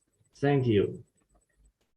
So that's Thank you very much for that question. So I understand there are two parts for it. Possibly one is the question about how does it work in my own studies, and maybe a second question or nuance asking me how might that work in language studies. Did I understand correctly? Yes, yes. Okay, so in my own work, what we have found is mostly in the sort of classic mathematics imagery trainer kind of activities we've run, they go like this. Well, what I did with you was this way, the orthogonal axes. I did that because it's just so striking that children came up with that diagonal line. I just love showing that. In our classic work, originally, the lines were not orthogonal, they were parallel. Now, when you move your hands in parallel, you're trying to make the screen green. And let's stick with that ratio of 1/2 because it's just so easy to talk about it. Initially, the kids try to move one hand, it stays red. The other one, it's red. And both hands, it's red. And they flail their hands and suddenly it's green. It's green because this distance and that distance relate according to some kind of ratio that I've put in here, on the side in my console. So say the hands are green and then they say, okay, what now? You say, find another green. They bring their hands, they think, well, there's nothing here on the screen. I don't know what he's talking about. Well, maybe I should keep something about my hands the same. They bring up their hands this way. And of course, they violate the ratio and it goes red. So then they fix it. They try again, it goes red, they fix it. And then with time, they eventually say, oh, wait a moment, I'm noticing something. Every time I need to fix it. So maybe I'll enter the fix before. Oh, they say, the distance between my hands, the higher I go, the bigger it is. As I go down, the smaller it is. So they notice that thing. Now, the moment that they have uttered that insight, which is very important for us because that is in the psychology of mathematics education. We know children have a struggle between additive numbers and multiplicative numbers, right? When they start studying fractions. And so it's really interesting for us to see that when they enact it, they're making the same kinds of errors, trying to keep the difference the same, but then learning. Errors are not a bad thing here. Errors are a good thing. Errors means that they are learning. They figure out a new way of moving. Now, once they've figured out this new way of moving, we press a button and now there's lines, like a grid. So this gets to your question. What happens exactly then? We say to the kids, we're going to put something on the screen here. Everything is going to say the same except for these lines. We put them on. The moment the kids see these things, they sort of grasp onto them because now that there are lines, it's no longer a continuous space. It suddenly becomes discretized. So they start raising their hands, and sooner or later, one hand comes to a line, and they park their hands there. They raise the other one, and it's green. And then they go, okay, wait a moment. Oh. And they say, for every one I raise on my right hand, I raise two on my left hand, or vice versa. Meaning, three things happened here. The continuous space now became discrete. The qualitative language, the higher I go, the bigger it is, now became quantitative. For every one, I raise two. For every one, I raise two. And the simultaneous action now became sequential. But in so doing, they're now appropriating the mathematical frame of reference, these lines. The lines were not there before, but now that the lines are in, it transitions the way that they are orienting to a new way of seeing that is now discrete, 1/2, 1/2, 1/2. So we have found three reasons why they pick up these things. For all of them are about enhancing what they've been able to do. And in all cases, that enhancement was in order to, as I say, to try and do better, whether it is trying to enact better, like I'm moving my hands, oh, now I can do that better, whether it is to evaluate, meaning, wait, was I getting this right? Oh, yes, now I can see I was getting, or whether to explain, like telling another person. This is, oh, everyone, I do too. So the students recognize in these lines latent utilities, potentials for enhancing either the enactment, the evaluation, or the explanation of what they've already been doing. But in so doing, by virtue of taking the mathematical frame of reference, of taking these lines and using them to enact, they get them and they absorb them, they appropriate them as a new frame of reference, so that they find themselves participating in the mathematical discourse, 1 per 2, or 3 per 6. We then bring in numbers, and now they go, oh, if I'm at 5, it's at 10. And then we have a conversation, how are all of these things related? Your various heuristics, your various strategies. The higher I go, the bigger it is. For everyone, it's 2. Wherever this is double. And we have a very rich mathematical discourse around that. So this is about your first question, for an example from our work of how the sociocultural intervention comes in here. And we believe that, for those of you who know the work of Jean Piaget and of Lev Vygotsky, and popularly, these are portrayed as if they are antagonistic, but actually it's the same thing. We create a sociocultural context in which children develop new sensory motor schemes relevant to participating in the social enactment of cultural practice. With respect to language, we haven't done that much work, even though I do have 2 new graduate students in my lab, Brittany Cooper and John Kim, who work with students who have difficulty expressing themselves. Perhaps they have cerebral palsy or something like that, so they are using technologies. But I would forward you to the work of Art Glenberg, Glenberg. Art, or author, Professor Arthur Glenberg. He's at Arizona State University and in Madison, Wisconsin, also at University of Salamanca. He has developed a theory and an interventional model around the embodiment of language. And he has done work to demonstrate how, when we hear or read text, in our mind, actually, we are engaged in building these images corresponding to how things are in the world. And I think we can track, as people are reading, how they are organizing these images. And you should remember the principle that the way that we act in the world and the way that we perceive the world and the way that we think about the world, it's all one. It's all happening in the same area of the brain and using the same faculty, the same sensory motor capacity. It's not a different brain. It's just one way of engaging the world, and it's all pivoted on perception. So if you're looking to improve people's linguistic capacities, I would always look to see how you can engage them to the extent that they can move, to the extent that they can enact movements. You want to work with their agency. You want to work with their will, with their need to express, with their need to interact and realize themselves within the actual space.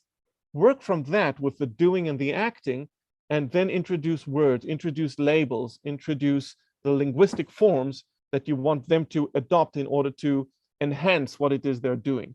Always make knowledge a tool. If you want them to learn language, make language a tool for them to be able to better do what they really care about doing in the world.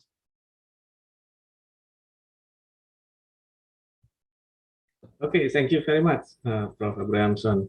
While waiting for the next question, I know that there are so many questions from the audience. I cannot hold myself to ask you questions, Prof. Abrahamson. Yes, when you asked us to make the line to the x-axis and then y-axis, and then the kids saw the imaginary line from x to the y, and you know, when you told us to make the imaginary line, I did the different way. I make the imaginary line from the left bottom to the top right. So it's like the diagonal, and it's like I'm moving my intention to the diagonal line, and then the x and then the y-axis just move unintentionally. So I don't know if it has something to do with the nature of learning, and I believe myself is more to kinesthetic person, and I don't have any background from there, so I don't know if it has something to do with that. Thank you, Prof. Abrahamson. Thank you for the question. Well, that's the beauty of it. We have seen a whole lot of different ways of students solving these movement problems. Actually, the problem is you're trying to move this hand and that hand at the same time, and it's just too much. You need too many cognitive resources, and we are not evolutionarily inclined to do such things. And in fact, neurally, what we try to do is to collapse the work of two hands onto one thing. For example, I like telling people it's a bit like a steering wheel in a car. Imagine, this is kind of a nightmare imagination. You're sitting in a car and there's no steering wheel, right? And then but there's 4 steering wheels, one for every one of the wheels, and your car is going down towards a cliff, right? And then you don't know what to do. And suddenly this one thing emerges. Oh, okay, now I can do it. So it's like there's this one object that's between you and the world that is enabling you to orchestrate all your movements, to coordinate them in one go. Now, when you imagine a diagonal line, whether this way or that way or that way, it's not really a thing in the world. It's not a substantive object like a steering wheel.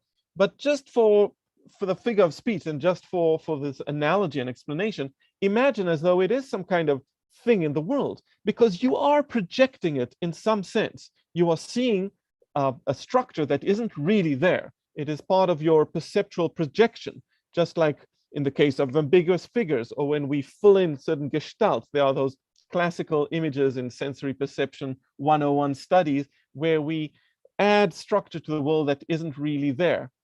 And so we've seen many solutions, and in fact, going up from the origin is what that actually is.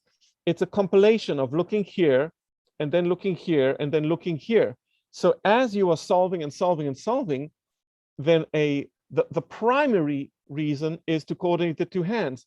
But a secondary outcome is that your eye is actually moving along a trajectory corresponding to the function y equals, x over 2 or what have you. So you are actually already going beyond the ratio to speak about an algebraic function. So there are many different ways, and in our papers we delineate the multiple ways people have solved it. And I'm always glad to tell anecdotes about this, because some funny things have happened to me around these studies.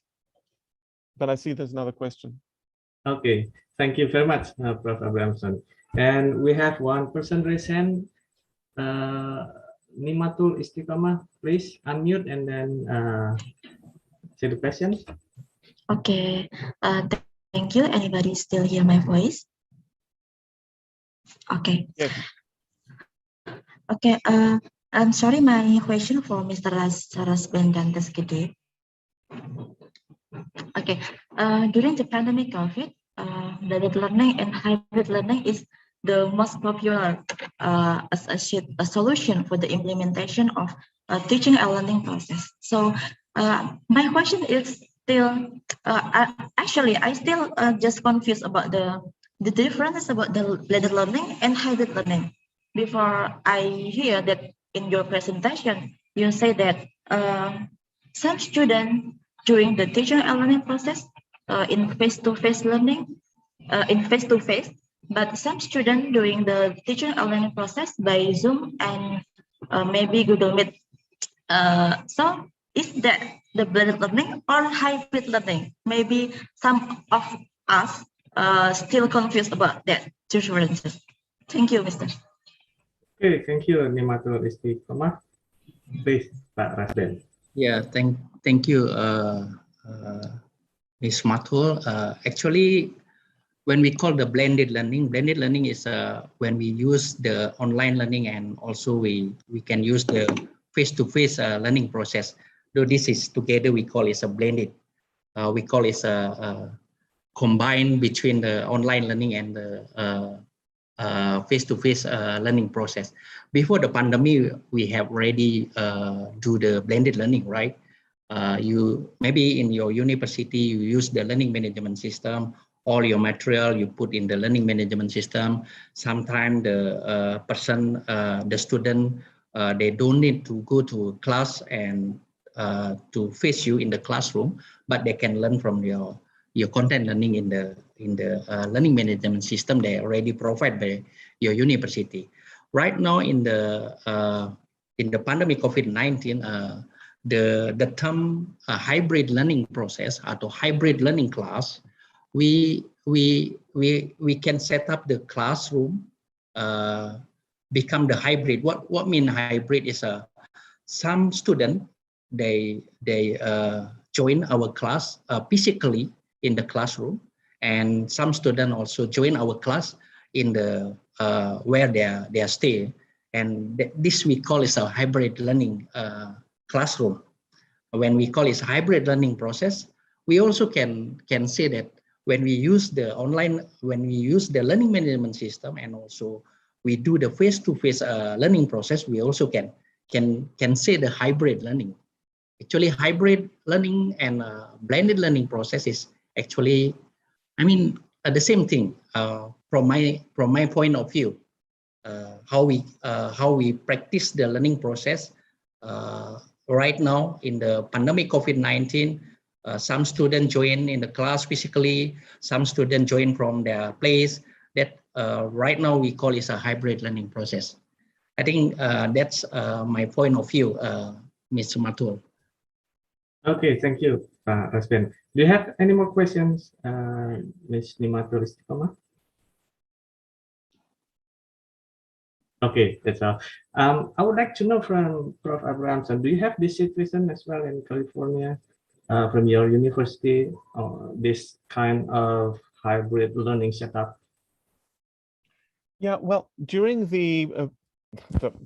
I was going to say during the pandemic as if it's over, but like in the past, well, I guess it was a year and a half, we were only working online. There was no hybrid at all. Then at the beginning of the semester, we started coming back, but we still have a certain flexibility, as Professor Gede was speaking about. It is true. We have gained a lot from this. In fact, we were surprised to see how well it actually worked. And I know that there are big differences between people. Some people suffered more, other people were more comfortable. And it's true that this is, just as Professor Gede said, this is a new frontier, and there were many surprises. I can tell you in my own home, my wife does Brazilian dance, it's capoeira, and they were still doing it online.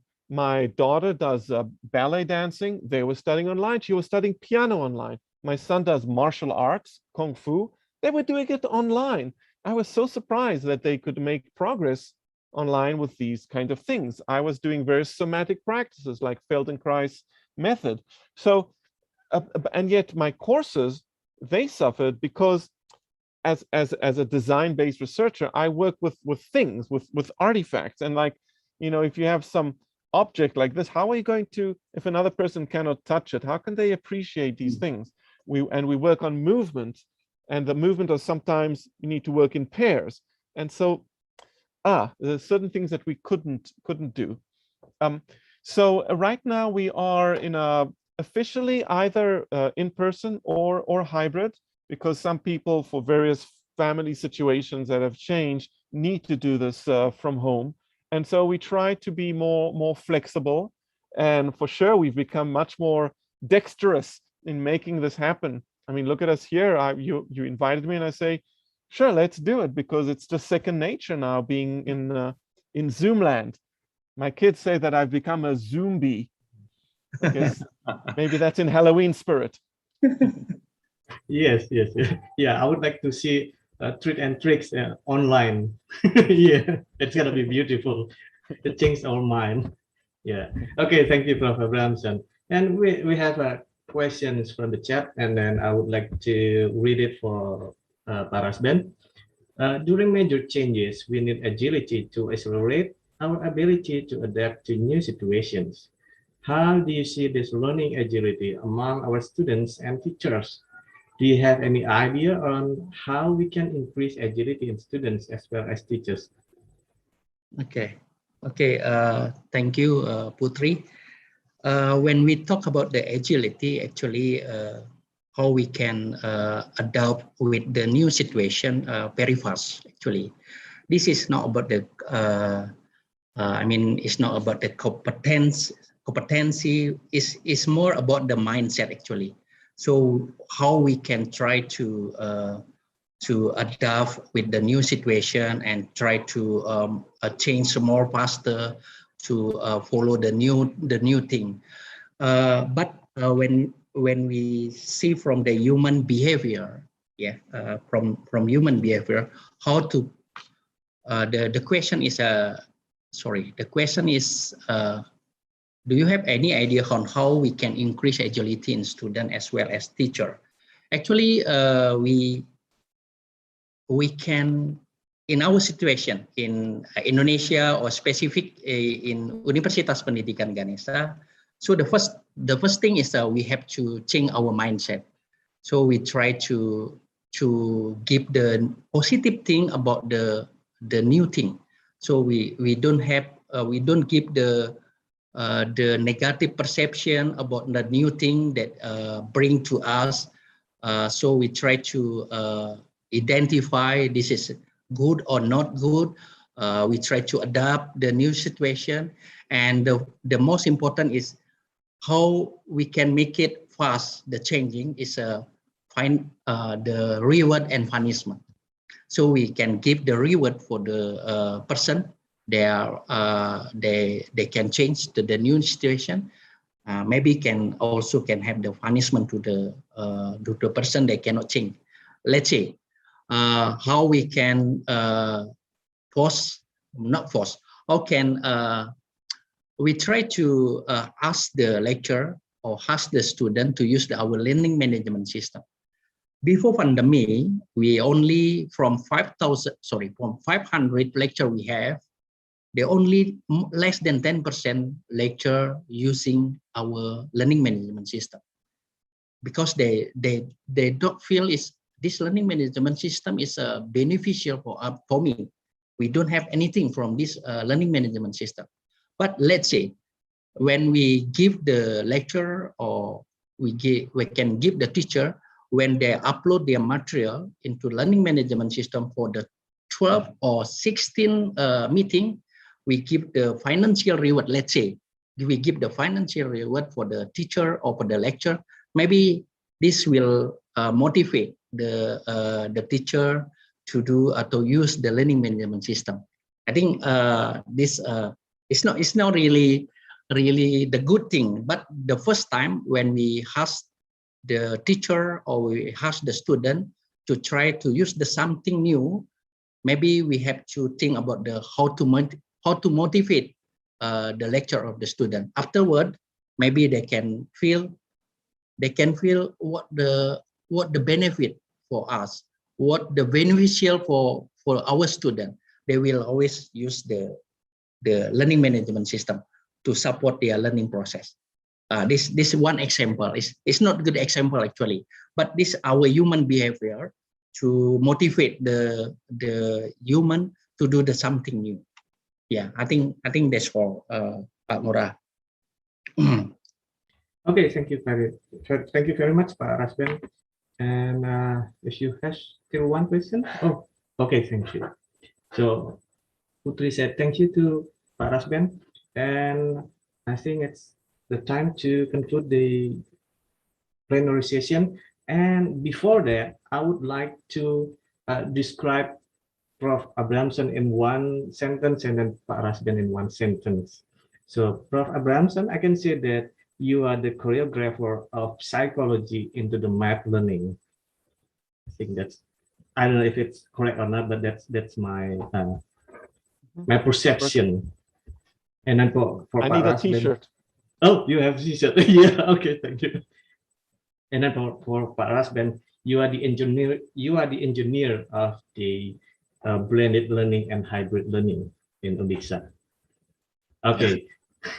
thank you very much for both the speakers. And then for the token of appreciation from us, we would like to share the certificate. The first one is for Prof. Abramson. So this is the certificate for you as token of our appreciation. Thank you so much. Okay. And the second one is for Bapak Dr. Gede Raspendantes. This is the token of our appreciation. And I know this is not much for both of you, for both of your great presentation, great talks, and then great new idea for all of us. And that will conclude our session. And then I would like to return the stage to the Master of Ceremony. Thank you very much. Thank you very much. Thank you. Thank you. Thank you very much, Prof. Abrahamson. Thank you. Thank you, sir, Professor Asman. Thank you very much, Mr. Igusti Ngurah Agung Surya Putra. Dear participants, ladies and gentlemen, for the second plenary session, we will have Dr. Nora A. Oredina from Don Mariano Marcos Memorial State University, Philippines. The moderator for this session is Mr. Made Windu Antara Kesiman, ST, MSc, PhD from Undiksa. Good morning, Mr. Windu. Hello, Ms. Astiti. Hi, good morning. How are you today? I'm fine, and you? All right, are you ready for this? Yeah, I hope so. So the screen is all yours, Mr. Windu. Thank you. Thank you very much. Okay, so good morning, everyone. I hope that all participants are still well connected to our virtual room for today's conference. First of all, I would like to check if Dr. Nora is already connected to our virtual room. Hello. Yeah, I'm here, sir. Sir Hello. Mary Window, how do I pronounce your name? Antara Kiziman. Yeah, did I pronounce it right? That's correct. Just call me Windu. Window. All right, Window, thank you. Okay, so I will be the moderator for your session in this ICIRAD today. I would like first to introduce you to the participants by reading your short biography. So Dr. Nora A. Oredina was born on March 28, 1973 in Bacnotan, La Union, the Philippines. She got her bachelor degree in secondary education, major in mathematics from St. Louis College in 1994, and then continued to Master of Science in Teaching Mathematics from Ateneo de Manila University in 1998. And then she holds 2 doctoral degrees. The first one is Doctor of Education, major in Educational Management from St. Louis College in 2006, with a dissertation in mathematics in the higher education institution in La Union, a basis for the training program. And the second doctoral degree is Doctor of Philosophy in Mathematics Education from actually from DIMSU, Don Mariano Marcos Memorial State University in 2017, with a dissertation in development of authentic assessment methodology in mathematics. Her research is about the readiness of the mathematics pre-certified teachers, and then the teachers' competence and students' academic performance in mathematics. And she published several publications. One of them, the latest publications, is on teachers' competence and students' academic performance in mathematics in 2020.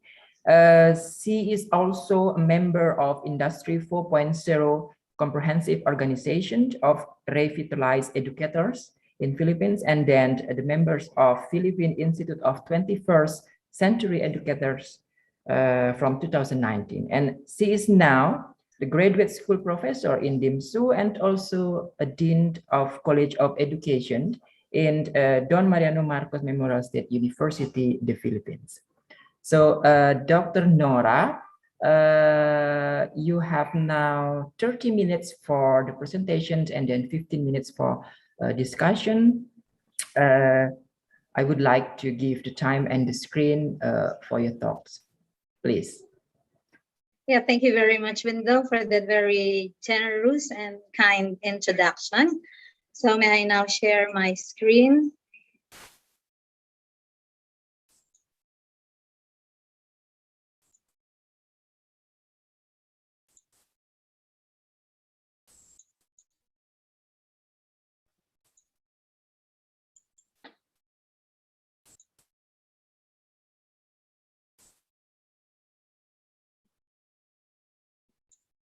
All right, can you see my screen? Sir Yes, Window? clear. All right.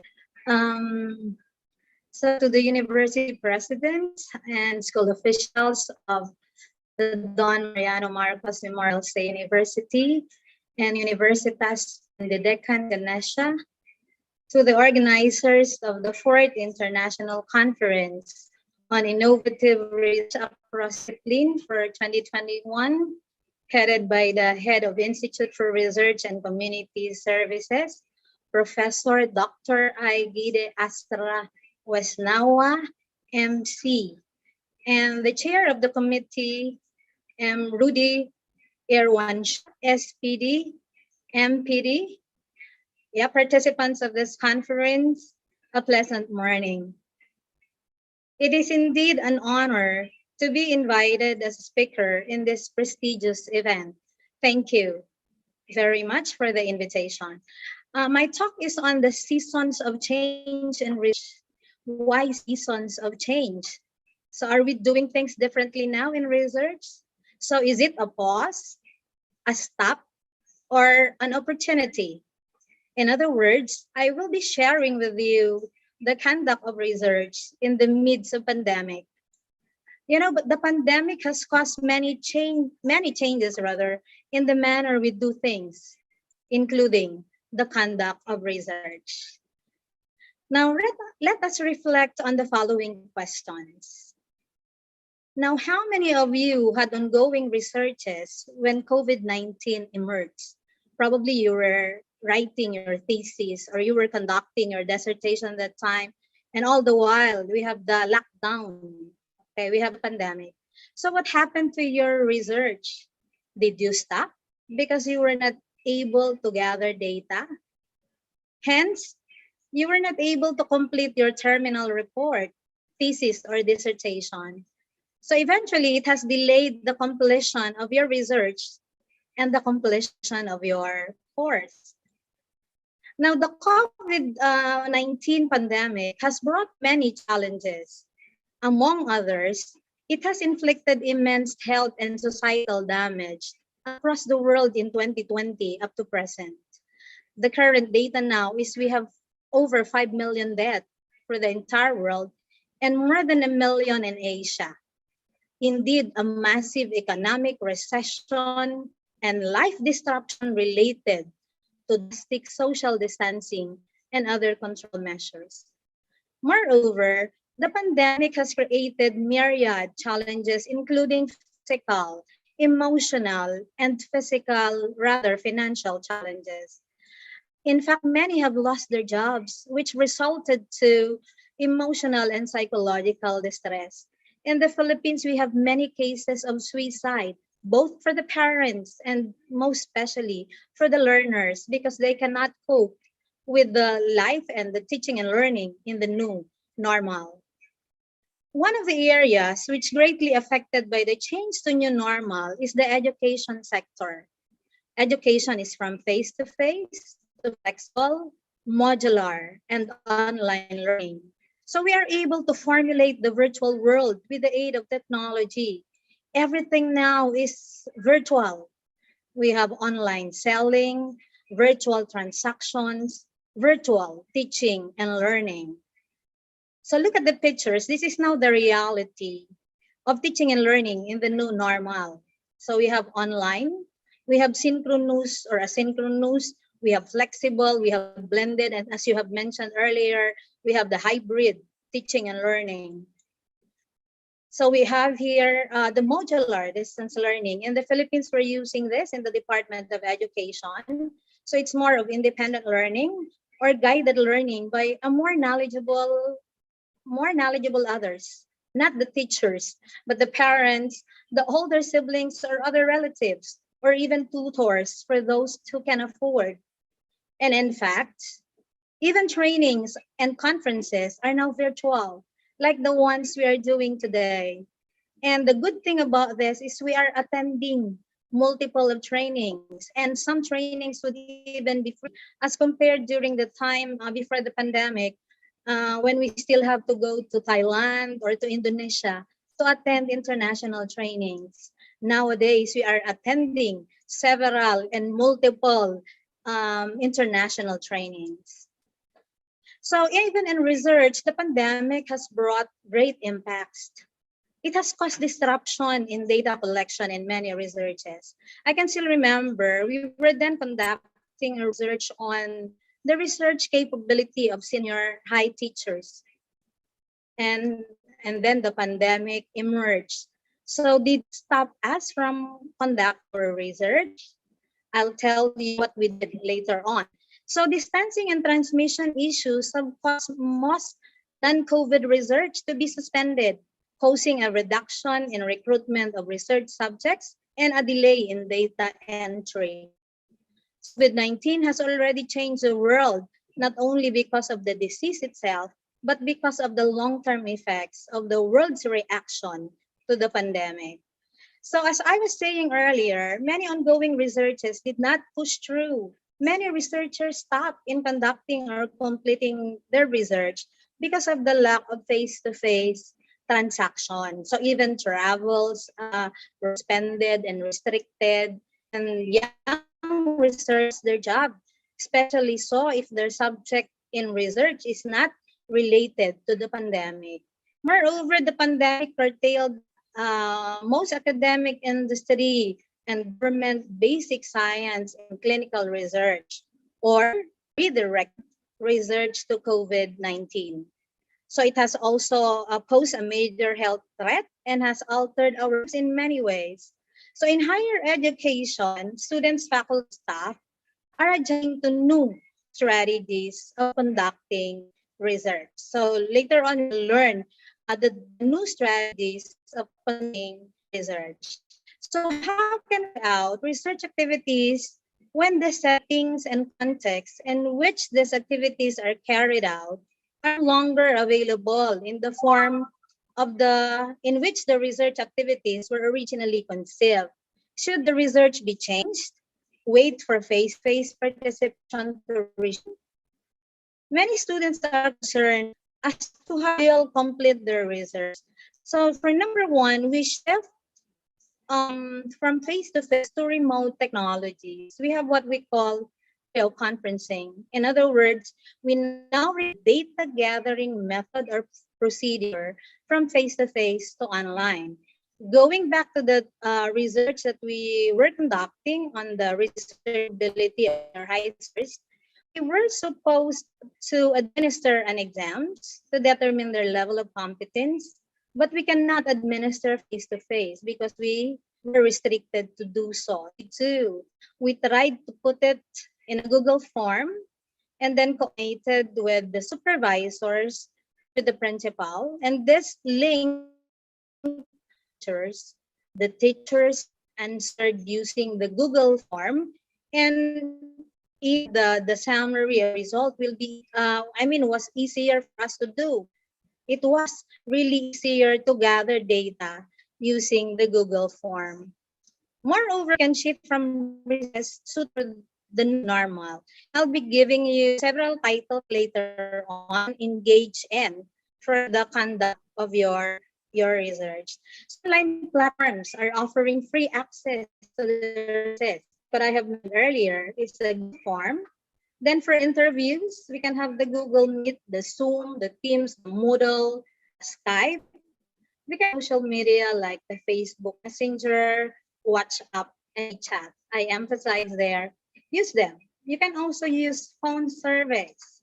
But one thing you have to make sure of, you should have a laptop, a charger, a webcam, a stable internet connection.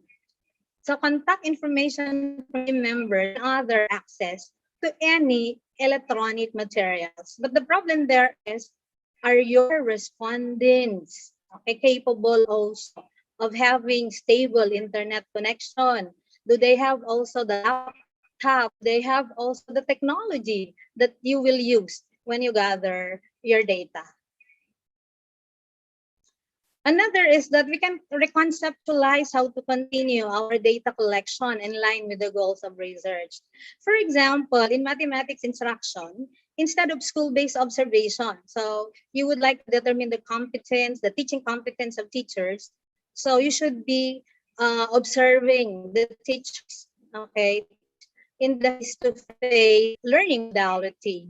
However, since we are now shifting from the face-to-face online, blended, modular, and the like, the idea of collecting artifacts of practice in the absence of a person may provide insight into instruction. So you can get the performance rating of the teachers because anyway, these are existing secondary data. Artifacts might also in teachers' lesson plan, the CAP assessment task or activities provided to students. So from there, you can also determine their level of competence along the preparation of assessment tools and all others. So our inability to conduct research face-to-face during the pandemic will also require us to condense and simplify what questions to ask. So we can just focus on the necessary questions where they add most value. So look at this from face-to-face. We now have the online. So one key adaptation has been changing data collection methods from the household face-to-face interviews to remote phone interview. And initially in most projects, the data collection method was face-to-face with, of course, the researchers visiting, but this time it's now online data gathering. Online data gathering. So COVID-19 has changed the way we do almost everything. There is a significant hope, however, that this is hopefully temporary. But while we continue to live under various lockdowns and restrictions, how can we carry out research that ensures the safety of the participants and researchers above all else? We can minimize exclusion. So there is a risk that conducting research during COVID-19 will reinforce existing inequalities.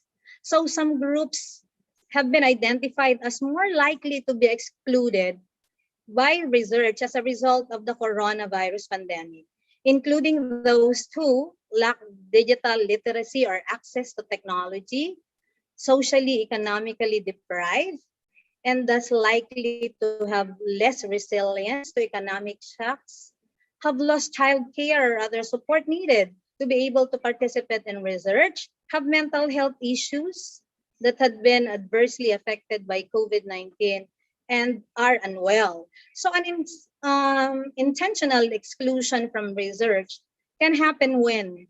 So we're thinking now that our research tools will be the use of technology. So those who will not have an access will right away be excluded. Okay, and then reaching and choosing participants require also a level of access to technology. So if the participants are not capable of providing this technology, they might as well be excluded. So right away, those without technology and those who do not know how to use technology are excluded. So how can we overcome these problems? So some ways to overcome these problems, the use of community mobilizers, so could take technology to the homes of people who need to be reached if safe to do so, as well as providing training for research participants on how to use the technology they have. I remember a researcher bring with her a Wi-Fi and then provided the Wi-Fi to the residents so that they can participate in the data gathering procedure. It needs also allotting research fund, which is rather difficult sometimes, no, because it involves, of course, finances to enhance access to technology, such as better internet coverage. In addition, as I have said earlier, we can consider the use of secondary data instead of data collection, investigating more thoroughly what already exists and if it can be used to complement or replace the planned primary research. The example that I have said earlier, so instead of observing the teachers teach in the classroom because they cannot do it anymore, just have the performance rating. Or if you can, in fact, our teachers are conducting online teaching. So we can observe from there. We can enter in their Google Meet and then we observe how the teachers are conducting their lessons. And with that, we are aligning our research to the needs of the new normal. Okay, we also design sampling strategies to right away purposively exclude hard to reach groups. So we may as well just include in respondents only the respondents who have the stable internet connection and who are capable of utilizing technology can be now included in the set. We also need to maximize ethics. It's very important that we get their consent. So obtain informed written consent using technologies. If it would be too difficult, we can send email. Oral consent can be considered, particularly if it's possible to record it. So this would need to be outlined during the ethical clearance process. Now, there are other ethical considerations that we have to consider, like the full disclosure. So, meaning the respondents are provided complete information regarding the purpose of the research and their specific contribution. So, we have to tell them the reason why they are the ones selected. And then we have to specify that with their contribution, we can, complete our research more effectively. Autonomy is another. The respondents are requested to participate in the study, but would have the right to withdraw at any time of the research investigation. Say, for instance, initially, okay, I'll join in that research. I can be a respondent. But on the second thought, if the respondent would not want to continue or would want to withdraw anytime, he has the right to withdraw. And we cannot force them to participate in the research. So fidelity is another. Whatever is discussed will be followed by the researcher within the duration of the study.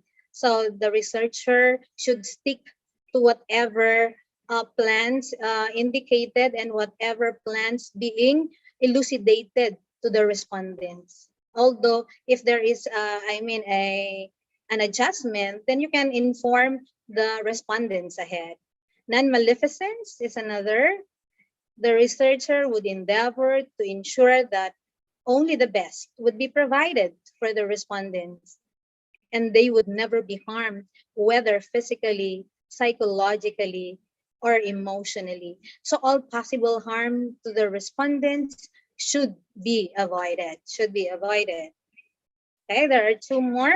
We have here confidentiality. So all information, okay, shared by the respondents should be taken with utmost confidentiality. So the researcher should not be divulging this to others, okay? So the data gathered is confidential. Then you have here anonymity, the respondent's name, okay? This will now keep them also from being, you do not need to name names. You do not need to, when you try to discuss already the results and finding to the members of the panel, of course, in the data, no names are listed there. It should be taken confidentially so that they will not be able really to detect as to who or which participant have answered this way or which participants have very low level competence in a particular area or a particular indicator. So the respondent's name and other information detailing of participants will not be divulged. Now we can still have an additional thing to do, and that is now to develop a plan. So question one, when does research go exactly as planned? Rarely ever, right? Most research grant proposals even require the applicant to identify unanticipated challenges that could arise, and alternative solutions for addressing such challenges. Thus, planning ahead, confronting challenges are part of the normal scientific process. And practically, when you ask this question and researchers would hear this, when does research go exactly as planned? So rarely ever. So many times you can go beyond the calendar, I mean the scheduled time to finish your research. You can go earlier as well. However, most of the time we can have a delay in completion of our research. So really, it's a challenge for faculty to offer clear guidance of how our students can proceed with their research and capstone project. So a thoughtful discussion on how the COVID-19 pandemic has impacted the planned research can work, and then we can just discuss that with the dean of the graduate college, or we can ask for consideration so that we can do the data gathering in another method, or we can ask also consideration the delay of our research. So another here, a series of questions to us relating to the original plan research include the following. Can the original research questions still be addressed? Are the hypotheses still testable? Can the experiments be carried out safely?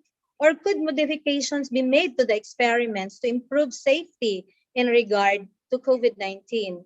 And will the research be completed if there are future COVID-19 related interruptions? On the basis of the answers to these questions, it is important to explore whether the original research questions and hypotheses can still be addressed by adapting the methodology to fit within the constraints of COVID-19.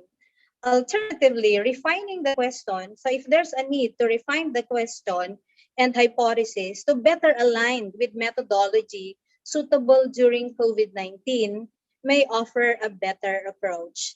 But one thing we should do, we should always coordinate. If there will now be a change in our problem, because we're seeing that it cannot be addressed anymore, then we might as well discuss that with our coordinator, with our dean, with our advisor, and then the members of the panel should be informed about these changes. So what are the possible researches that we can engage in for the new normal? Maybe we're thinking, oh, it's too difficult already to conceptualize research titles. But practically, the COVID-19 pandemic has brought us opportunity to engage in more researchable areas in the new normal. So I have here a title, Insulation from Sunshine, a Stigma, a phenomenological analysis of the lived experiences of teachers diagnosed with COVID-19.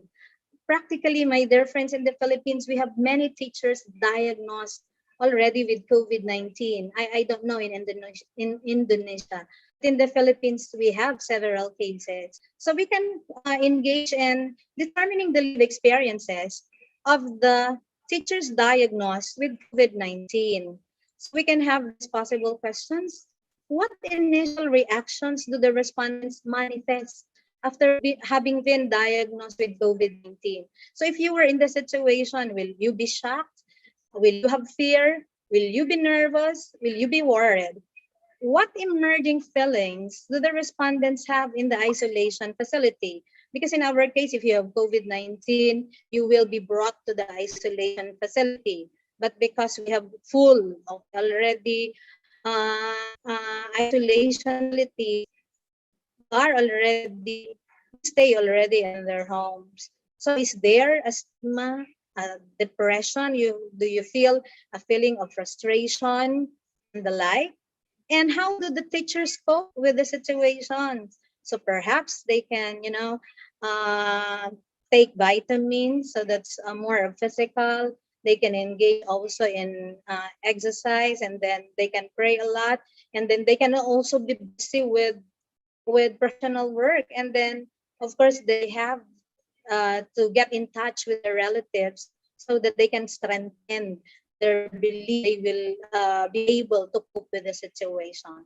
So how do the experiences of respondents change their life? They now willing to be vaccinated. So have they really discovered the family members who can support them in times of need? Or are they now starting to pray if before they're not praying, but because they experience the COVID-19, they become prayerful? Okay, so that's one possible research. Another is a phenomenological study on parents' involvement and the distance learning of their children. So perhaps you agree with me when I say that parents now are more involved in the distance learning of their children as compared to when the modality of teaching and learning is face-to-face.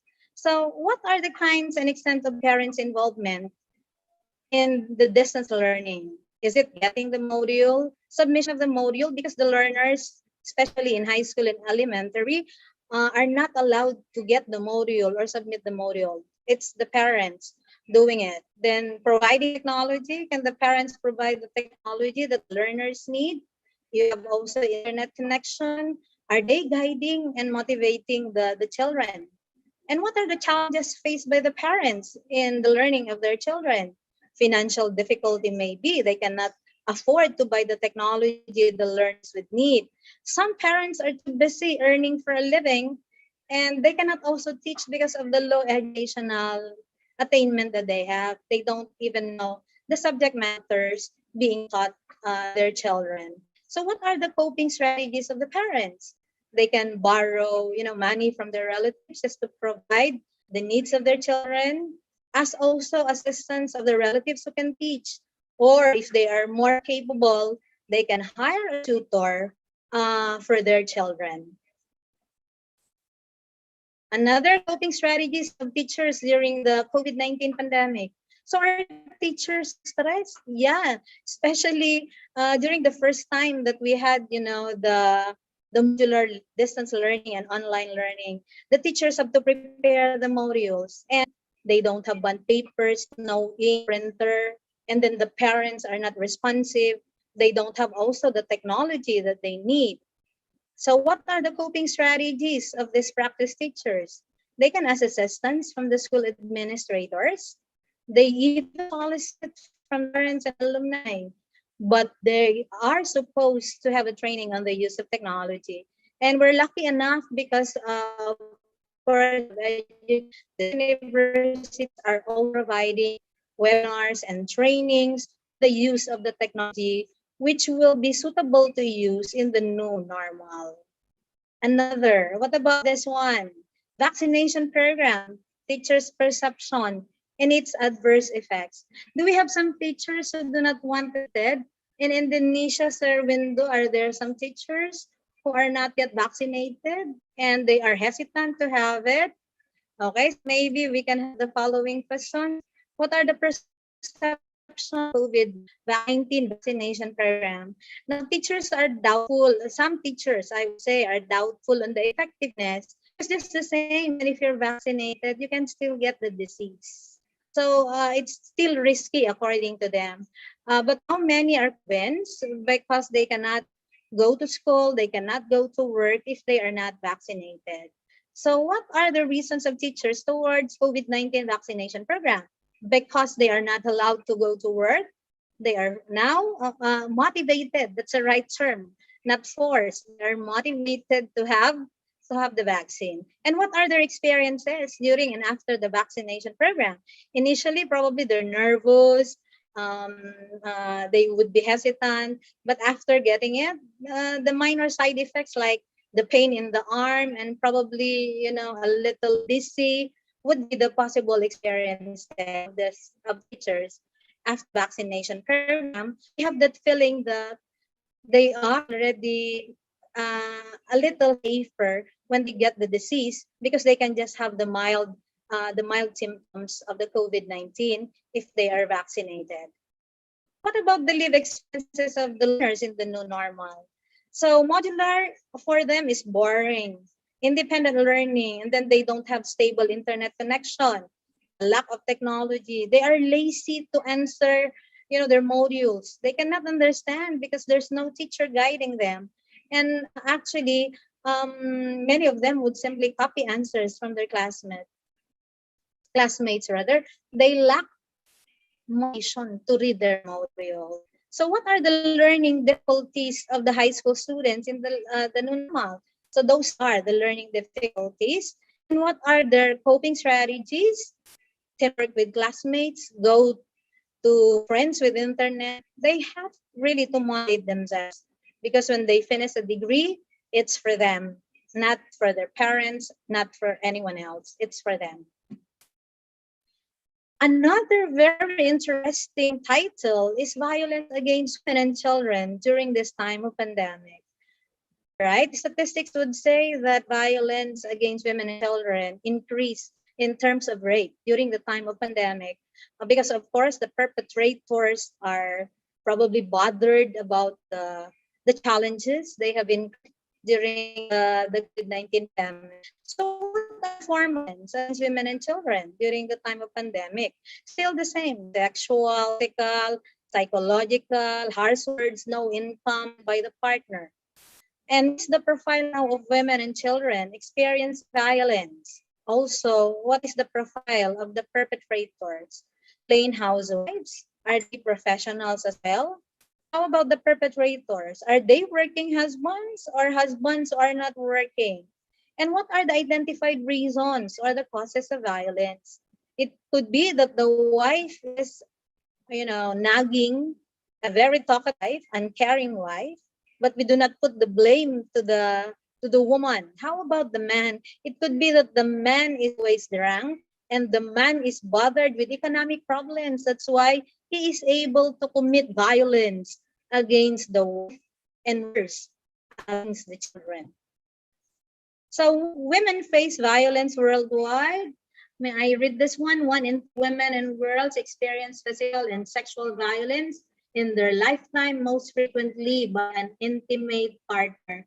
And 71% of all human trafficking victims worldwide are women and girls. 3 out of 4 of these women are girls, are sexually exploited. There are still other titles: action researches on the use of various flexible teaching strategies. So we learn distance learning in mathematics, flexible teaching and learning in science. So the research question can be, what would be the performance of the learners before and after implementation of the intervention? There is a significant difference in the performance of the learners before and after the implementation of the intervention. So we can give you a pretest to determine the knowledge level of the learners. And after, giving their modules and letting them answer, is there a difference in the performance, in the pre and in the post-test? So in case there is a significant difference, then that means that the modular distance learning in mathematics or the flexible teaching and learning in science are effective. We also have comparative analysis of students under modular and online. So we're doing this. Half of the class would have modules and half of the class would have online. Why? For those who have online, teaching and learning, we cater to the learners who have the stable internet connection and who have the technology to use. Whereas the students who don't have those can utilize the modular. And from there, we can now compare. So is there a significant difference in the performance of students under modular and online learning? Okay, the result of this will now determine which modality is more effective. Will it be modular and online? But that would only be in the case of these learners where we are conducting the study. But we have also to consider that initially, these two groups should be of equal level of competence before we let them experience the different modalities of teach and learning. There is also a very interesting title. Before, of course, the practice teaching, Indonesians would come to the Philippines to have their practice teaching experience, and we also send them in Indonesia and Thailand as well. Now, how is it now? We're doing it online, and it's really nice, no? So we can also engage, and discover what is going on with practice teaching in the new normal. So this is also a very good study that we can engage in, especially for the supervisors. This can be a good title. So it's important to think creatively about how to sustain your until you finish. Reach out, as I have said already a while ago, to the program coordinator, dean. Hear how the is affecting your research. Tell them, having a problem gathering data. Can I shift from this methodology to another methodology? So it's in your title, methodology, respondents, or data gathering procedure. Definitely not oppose or stop to your research.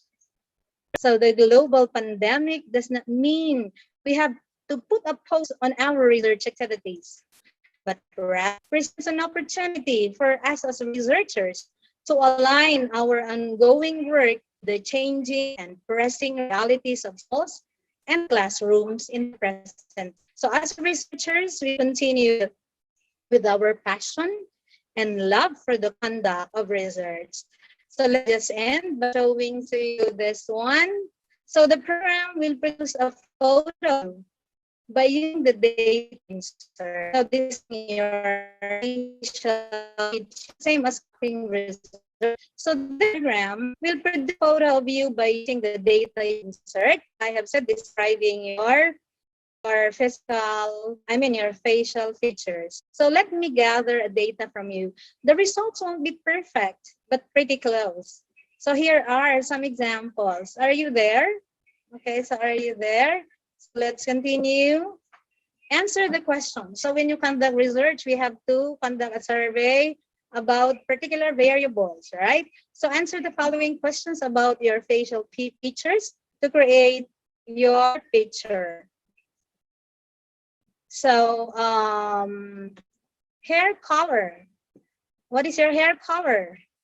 So Black. maybe I'll select dark. Okay, you mentioned dark. Let's try that. How about your hair type? Curly. Curly. All right, let's try curly. Yeah, how about your eye color? Black. Black. Okay. How about nose? Is it large, flat, or normal? I can measure it. It's quite normal. Yeah. I hope so. Normal. You want it normal, Sir Window?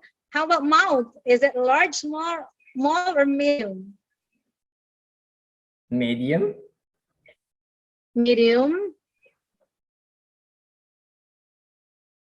All right, lips. Lips full. No? Window. Yeah. Large. Hello. Hello, Dr. Nora. Yeah. What is it? Medium, small, large, or pointed? I think small. And it's smaller. Oval, thin, round, or square? Round. Round. Okay. Skin condition? Tan. Tan. Okay. Race?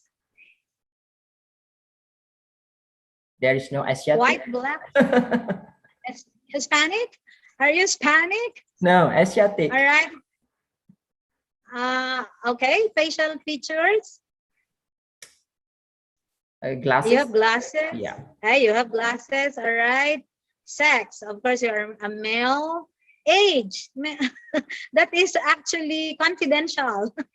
But No anyway, worry. can you just give me the range? 39. 39, so 36 to 35.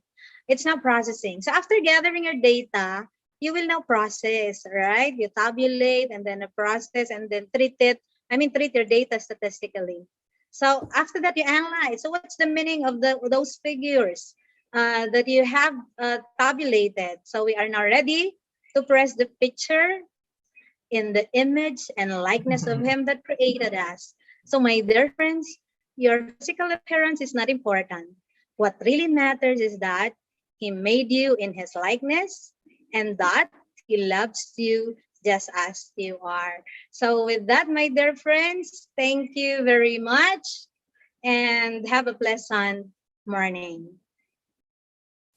Thank you, Dr. Nora, for your presentation. It's very interesting about the challenging of doing our research during this pandemic situation and condition. And you even already proposed some possible titles and research topic for our colleague here. So now let us open a discussion session for discussions. If the participants have any questions, you can just write on the chat box, please. Okay, while waiting the question from the participants, I have one concern about this topic.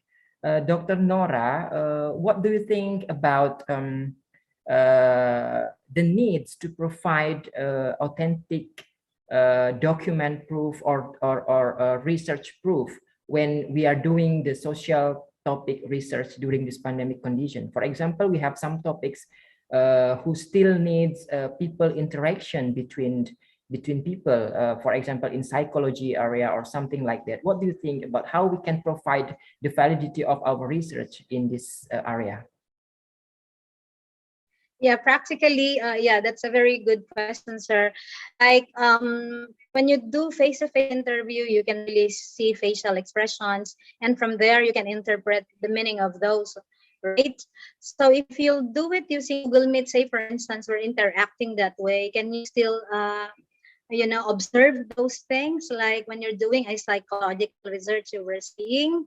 So it could really be difficult, but in that case, perhaps we can have a face-to-face interview anyway. It's just limited. Just have to observe protocol like social distancing and then the utilization of mask and face shield. I think that it would still be allowed if we will do it, use course the minimum health protocol and standards.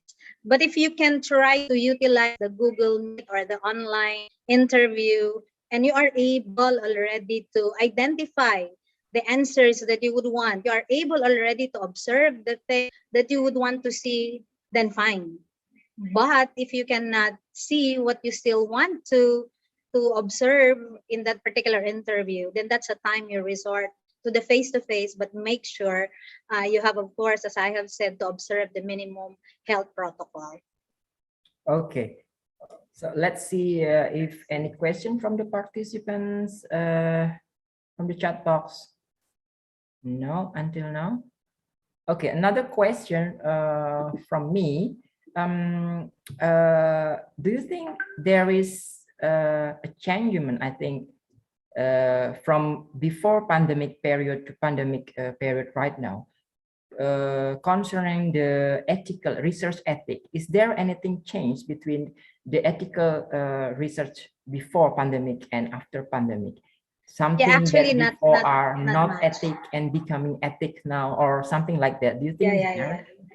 finding Yes, about sir, Windu. Not much. However, this time, for the consent, you have to really determine if your respondents can be capable. If before we still ask the consent, now we still ask the consent. But this time we have other restrictions, like when we're using technology, even if they are amenable to participate in the research, but because they don't have the technology, and then that's the difference. Or if you can provide, as the researcher, you can provide them with the technology, then there would still be willingness for our respondents to engage or participate in the research. Okay, so do you think the technology take most of the part in research validity during this pandemic situation? Yeah, that's the in thing nowadays. Even in data gathering, it's now the use of technology. Even in the conduct of extension activities, we were really problematic. Like our extension activity is on the Maging Matinik extension program. When we say matinik, you're good in mathematics. Matinik in Filipino is matinik. When you're good expert in math, we would like to deliver, series of activities to our respondents on how to make them maging matinik or be expert in mathematics. But it's too difficult because the school would not allow a face-to-face interaction. So what we did, we just recorded a video on how to do shortcut techniques. We give the link to the principal, and the principal handed, of course, the link to the teachers, and the teachers distributed to the respondents. And of course, there is no monitoring. The teachers will have to really see if the learners are watching the video. So there ought to be a documentation, a picture taking of the learner watching the video of the maging matinik extension activities. Okay.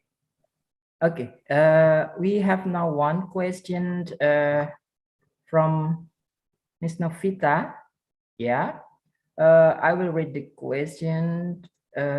With the fact that distance education or online learning, what we are done today is indeed not the ideal system that we want, but at this time, it is the right choice to stand with the current situation. Unfortunately, this choice may have brought a destruction of how the student learning, so that they have to shift their habit in learning into different way. So in your opinion, Dr. Nora, is there any possibilities that this kind of learning can be developed into an ideal system to address the destruction happened to the students? Okay, so the question there is there any possibility that this kind of learning can be developed into an ideal system to address the distraction? Fortunately, we have no choice but to online learning in lieu of face-to-face because of the COVID-19. Initially, during the implementation for the first year, there may be challenges and problems encountered along the way, but they are trying to perfect it, right, as time goes by. So if before there is a problem with internet connection and our lessons will simply be cut, but because our institutions will now address that problem on internet connection, okay, there is now an stable internet connection, so the classes are flowing smoothly already. So that is now starting from the challenges to becoming an ideal. Moreover, our teachers may also encounter difficulty in the use of the technology, right? Because of training provided to them, they are now expert in the use of Google Meet, in the Zoom, in presenting, in utilizing other technology, like utilizing in mathematics. We have now the emulator calculator, which you use in your screen, and then you teach them how to use the calculator there.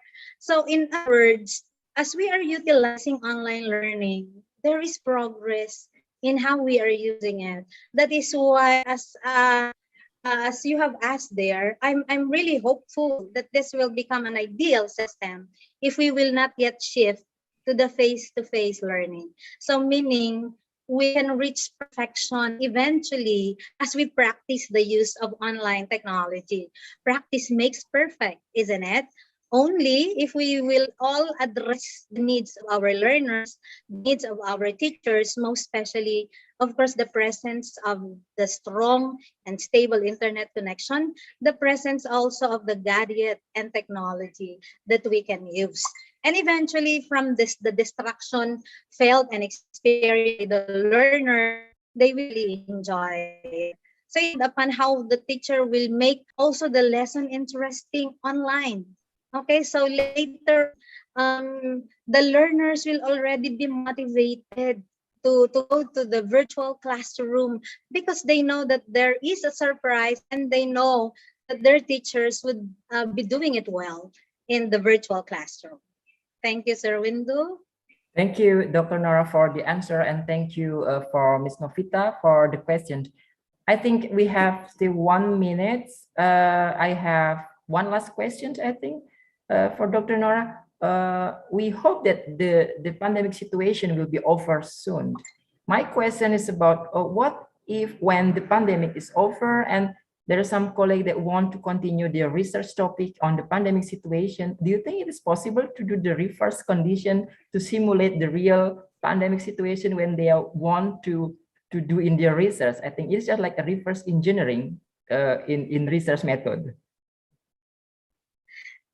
So you're saying they're conducting research related to pandemic at this time, right, Sir Windu? And all the while we now shift back to face-to-face, or saying you can still finish the research. You can still finish the research, fast track the completion of the research, because when we will have already the face-to-face. But it's the same, the results will be meaningful, because we might just don't know that in the future we experience the same again scenario. So that will be possible. You can still continue, finish, and complete your research. Okay, so we have one more question. I think this will be the last question for this session from Mr. Yuda Martin. Dr. Nora, what would be the benefit and obstacle for having online interview? Say that again, obstacle and benefit of having online interview. Online interview. Oh, but having online interview.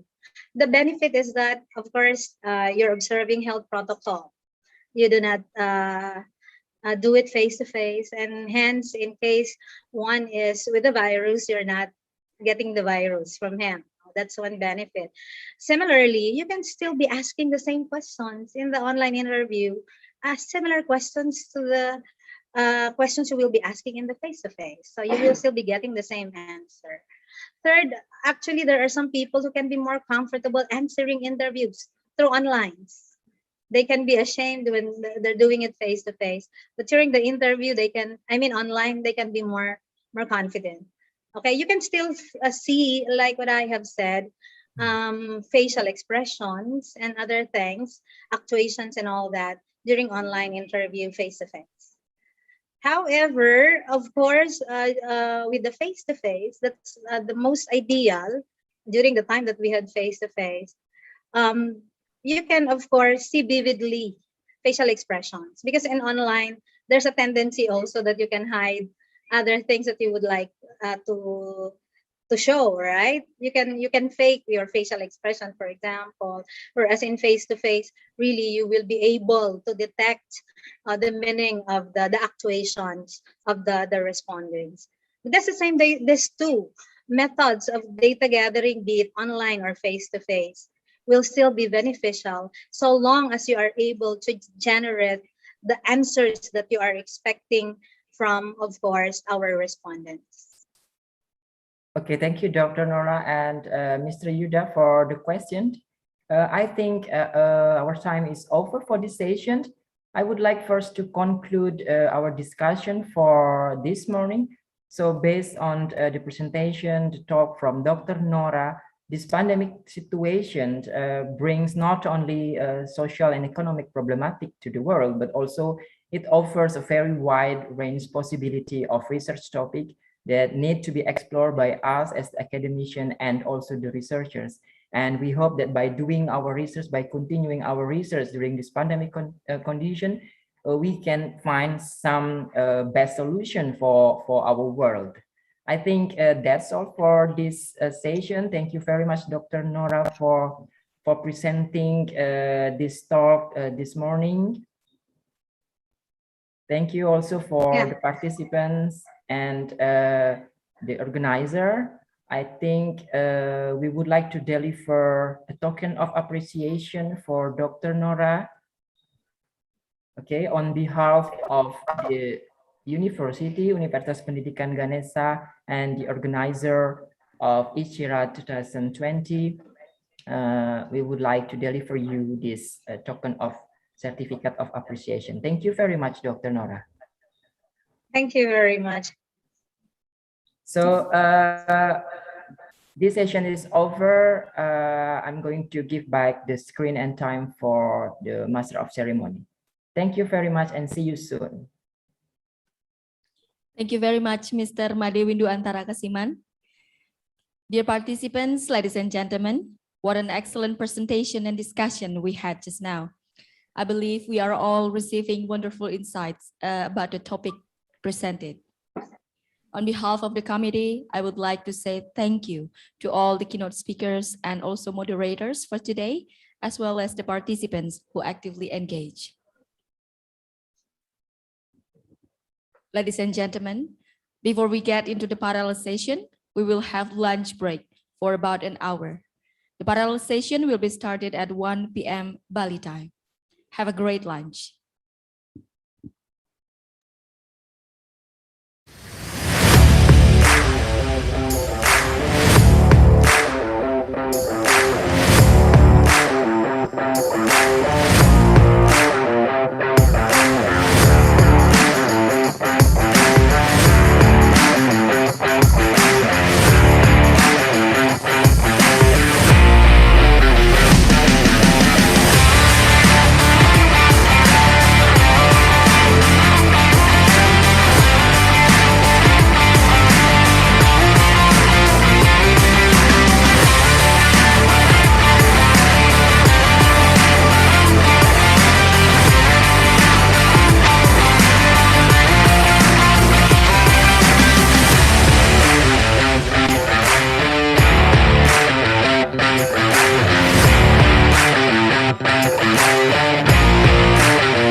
Hi everyone, welcome to the Festival of ASEAN with me, Eva.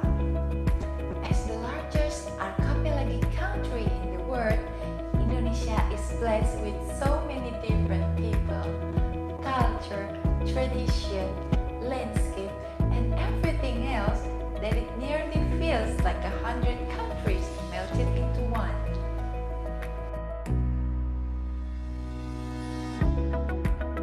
Every island here is a unique blend of natural wonders and the many traditions of the people who call it home.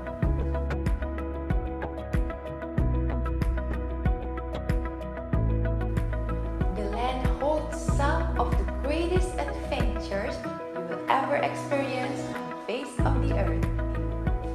With all its abundant splendors, it will take a lifetime to explore all the natural wonders of the archipelago and still leave you craving for more.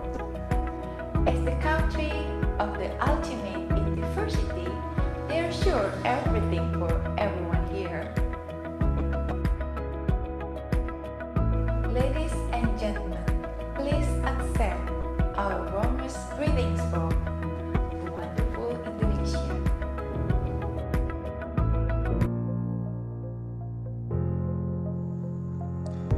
Indonesia, the Emerald of Equator. The Republic of Indonesia is the largest archipelago in the world.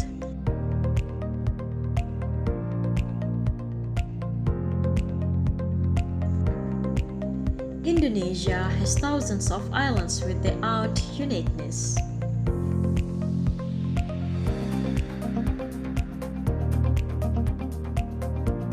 Indonesia has a total population of more than 235 million people from more than 350 ethnic groups.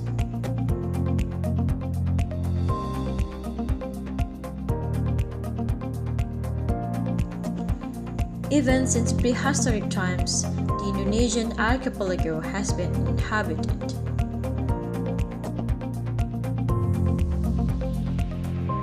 Most Indonesians today speak at least 2 languages or more.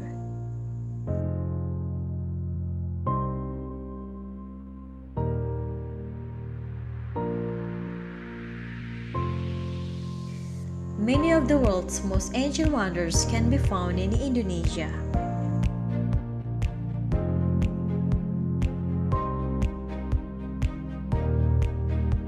With a huge forest around Indonesia, Indonesia is called as the Emerald of Equator.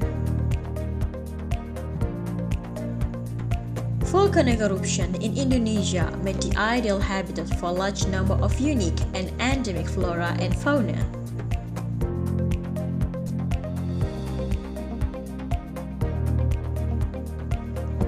Various kinds of different cultures and traditions around the country are also expressed in many interesting events.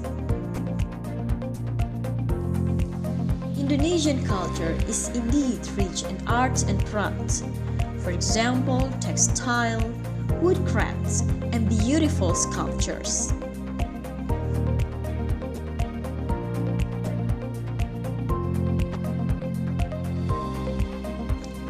Indonesian cuisine is one of the most vibrant and colorful cuisines in the world, full of intense flavor.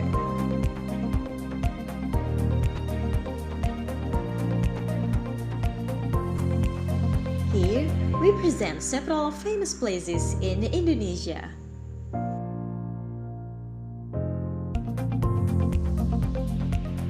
Jakarta. Jakarta is the capital city in the center of Indonesian government.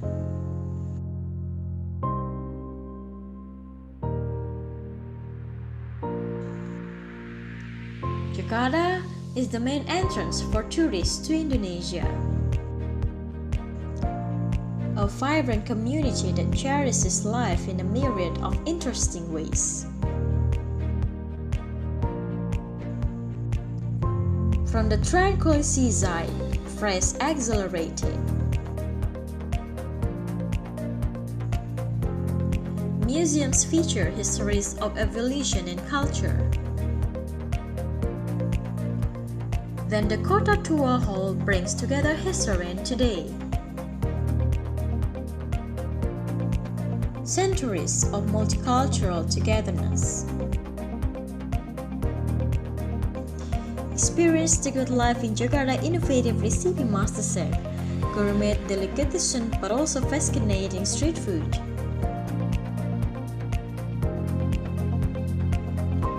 Jakarta is also a global metropolis. Discover Jakarta and its hospitality which comes from the heart. Find the amusement and the love for fun of Jakarta.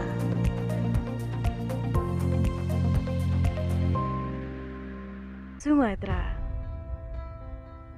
Sumatra land of Malay culture.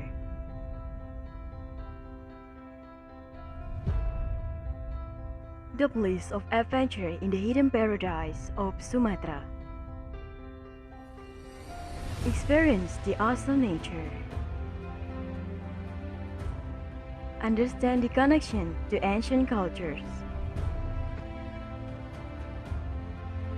Dancing for ancestors.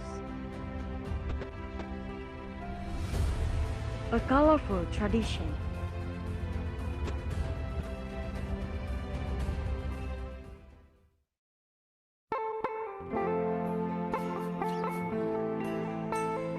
Joyful yet also potent. Proud people of 10 provinces in this island.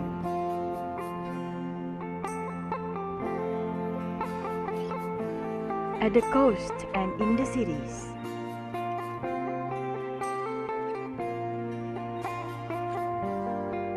Remarkable diversity. A bustling city and a multicultural people. Peaceful harmony. Incredible culinary. Astonishing wood carving.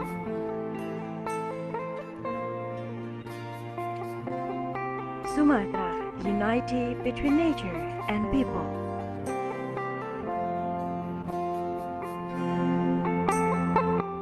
Surabaya, city of heroes and the second biggest metropolitan city in Indonesia.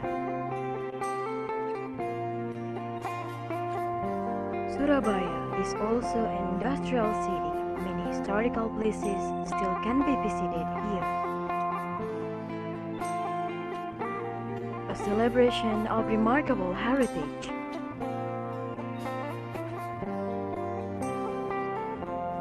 grandeur of the past,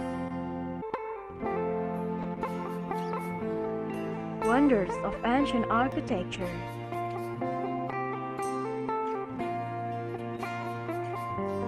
and the outstanding universal value is behind. Where art attracts the audience, the colorful drama, the exotic mesmerizes. Reog Ponorogo, a sacred dance. Extraordinary culture accelerates. With many traditional dances, a panoramic nature from Mount Bromo.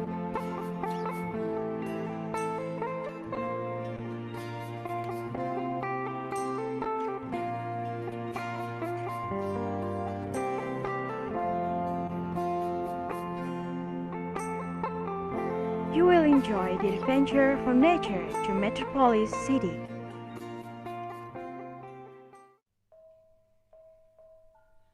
Yogyakarta. Here we preserve for 400 years of one of civilization wonder Borobudur Temple and Prambanan Temple. Yogyakarta, a unique traditional culture.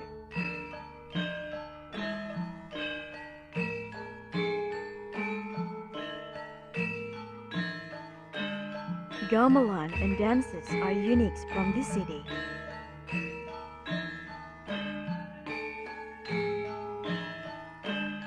The art performance with the story of Ramayana and Mahabharata.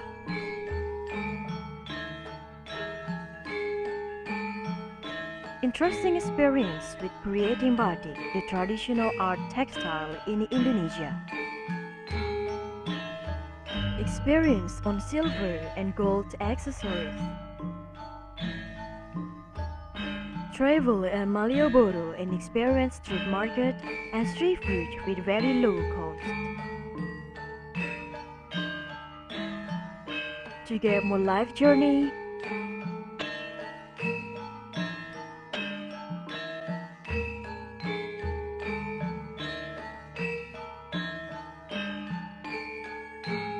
welcome to Yogyakarta.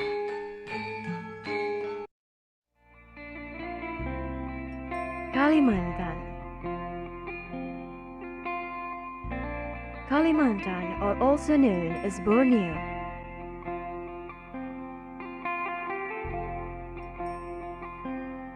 Kalimantan is the largest island in Indonesia. It is a paradise for those who love flora and fauna and find ecotourism exciting.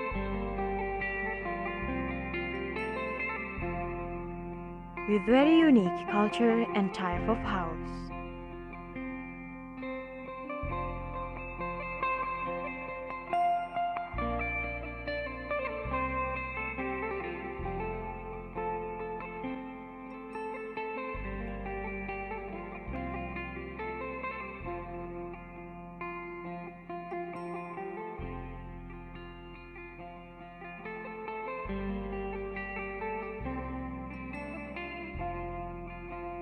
Sungai Kapuas is used also as the transportation media.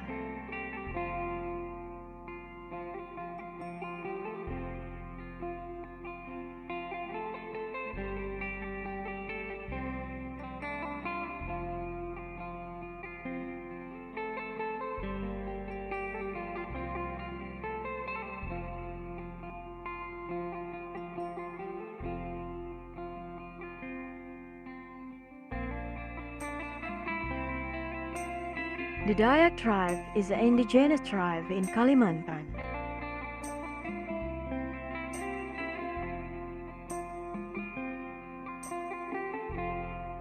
Art and culture that offer different flavors and characteristics.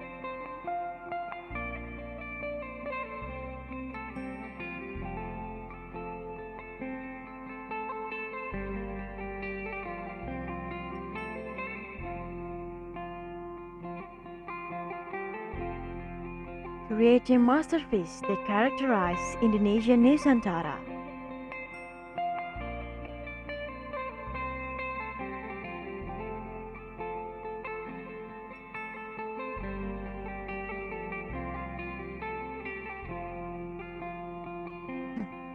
Combining various existing natural resources with their special spices, making Kalimantan specialties has a very delicious taste.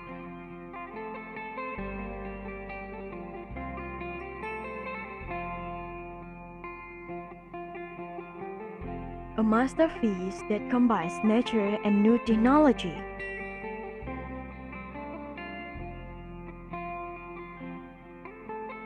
Kalimantan, a place to enjoy nature which is located in the equator.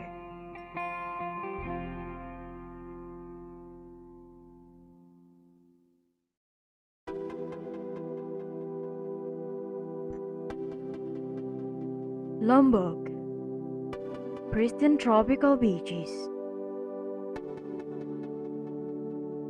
colorful crafts created from local resources.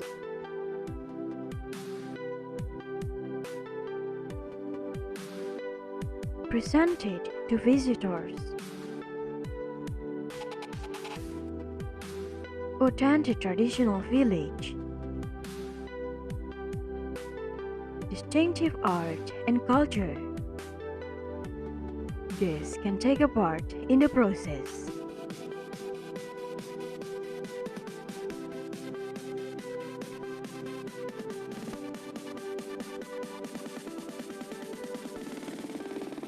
Embark on a remarkable voyage. A thrilling adrenaline rush in spectacular turquoise water.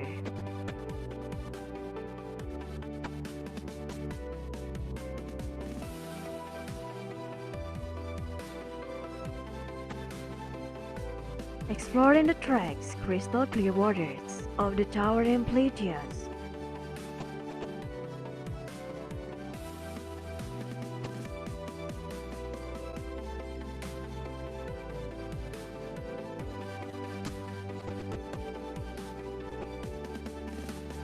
Mycelium volcano in Lombok, the other Paradise Island.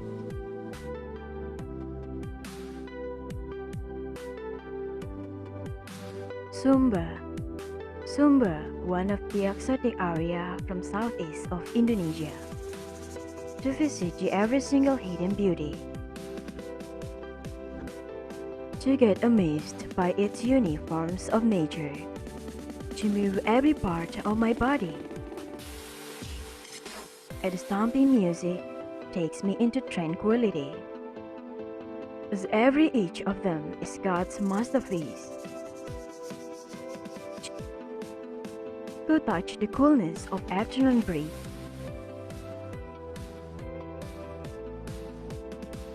Kalimutu Flores, mystical flores. Life in union with enchanting nature.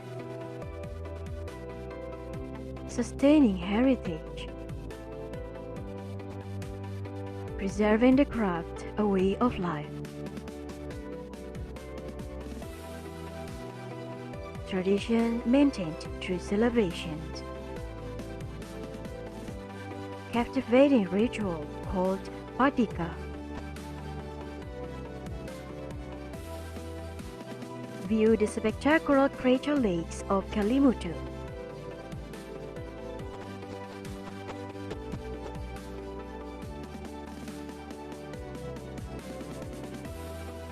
Hospitality is a fundamental custom.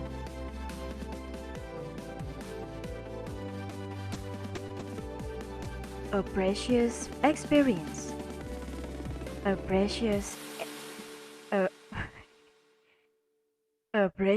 experience. A magnificent sight to behold. Encountering new world. Warm-hearted. An enchanting universe. generously welcome you to an experience of a lifetime, gentle people of Flores.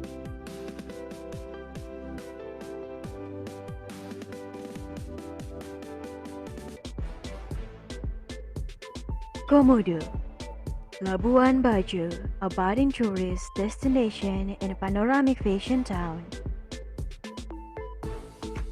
Perfect retreat for peace and tranquility bands. Amazing dive sites.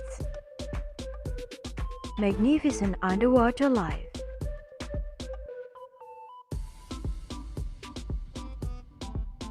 Exploring and discovering is never ending.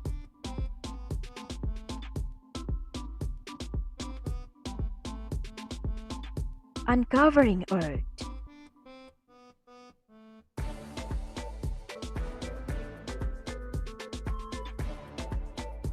See the nocturnal and feast on the splendid scenery.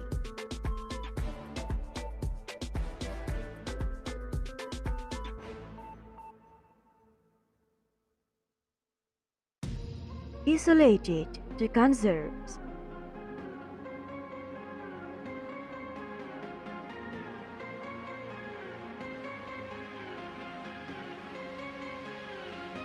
Land of the Dragons. Sanctuary for the endemic.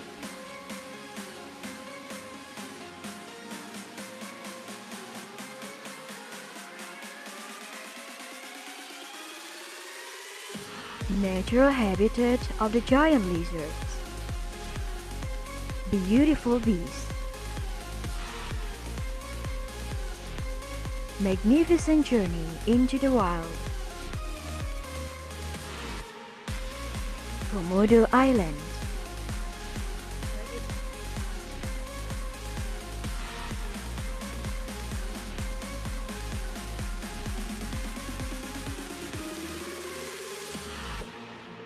Sulawesi, the most prominent tourist attraction in this island, for ecotourism and marine tourism, that grant the island the reputation of being a diverse paradise.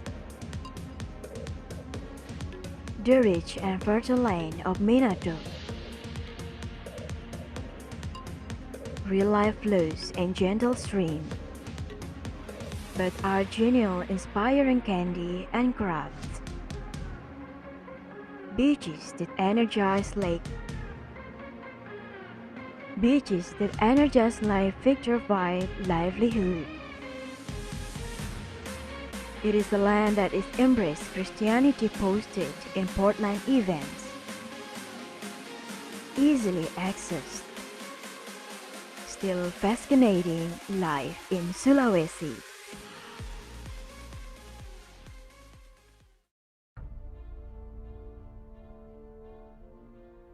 Tanah Toraja.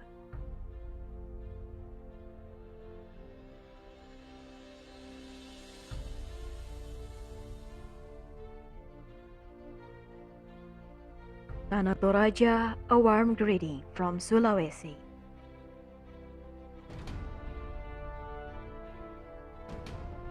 Toraja, beyond transcendental.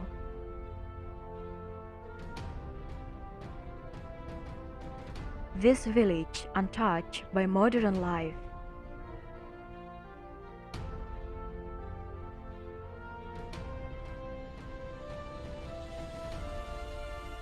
All traditions explain the display craft and feast.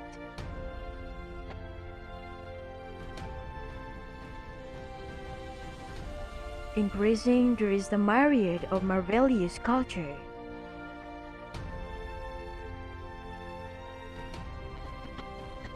From prehistoric megalith to the race of life. Office of the Census, Tanah Toraja.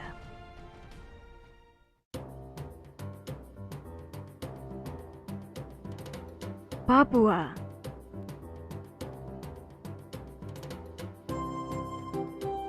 Papua, an exotic paradise in Indonesia society, with special traditional culture, extraordinary natural wealth, such as Raja Ampat, and home for particular Indonesia flora and fauna. A world of wonder, mysterious and magical nature. West Papua Archipelago.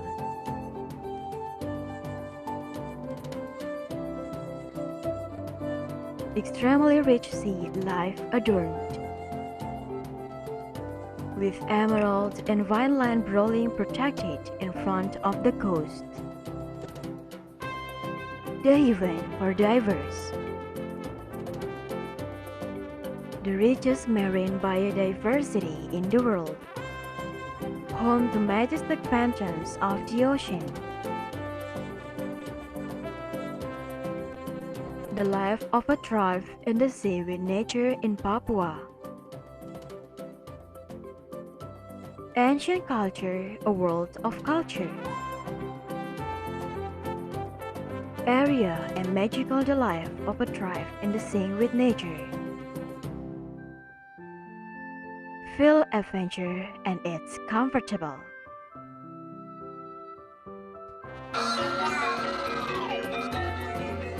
Bali is a very famous island in Indonesia. Many tourists from all over the world visit it each year. It is located between Java and Lombok Island.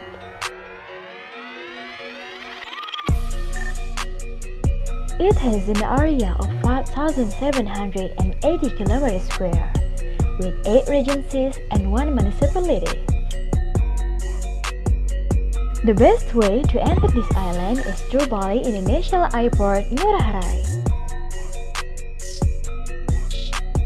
Bali is also known as the Island of the Gods, the Island of 1,000 Temples, and also the Paradise of the World. Bali has many tourism object destinations, which are interesting places to be visited.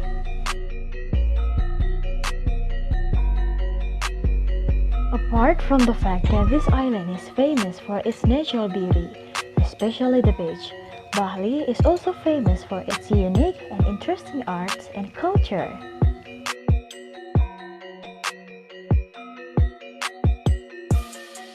Bali, as a complete and integrated tourist destination, has a lot of interesting sites.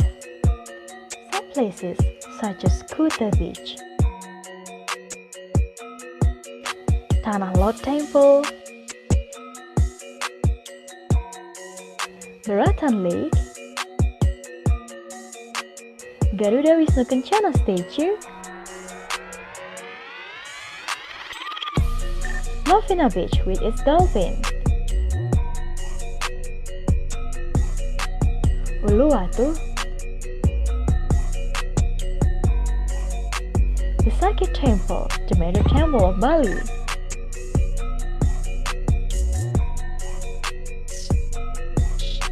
Jangan Island,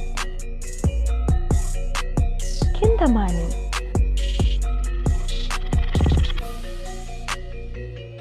Mount Agung and Mount Batu,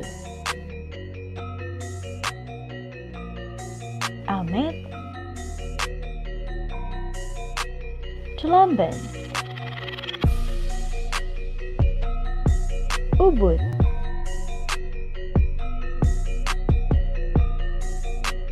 Munduk,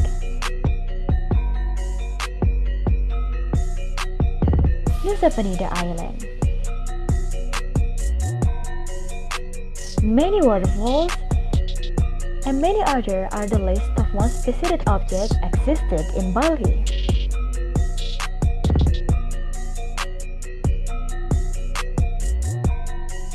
Besides, Bali is fascinating for its traditional dance and gamelan, diverse customary ceremonies, arts and crafts, luxurious beach resort, and exciting nightlife.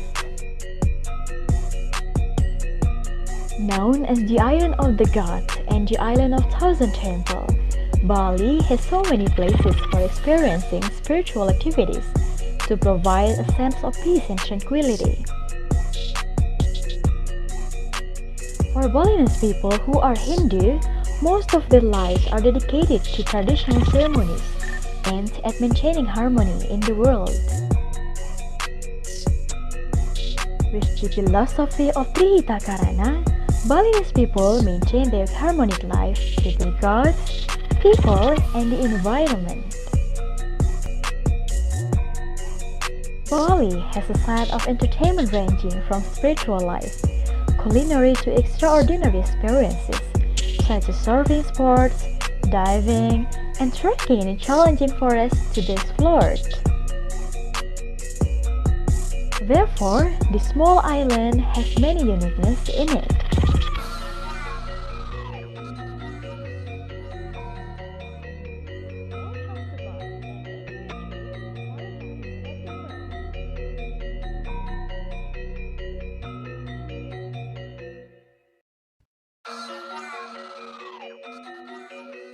Bali is a very famous island in Indonesia. Many tourists from all over the world visit it each year. It is located between Java and Lombok Island.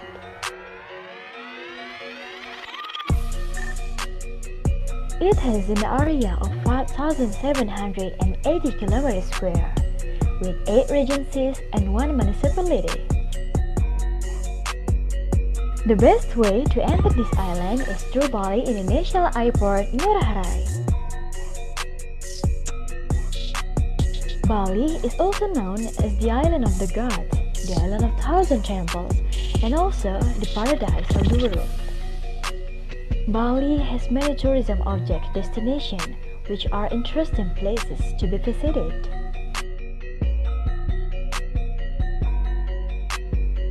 Apart from the fact that this island is famous for its natural beauty, especially the beach, Bali is also famous for its unique and interesting arts and culture.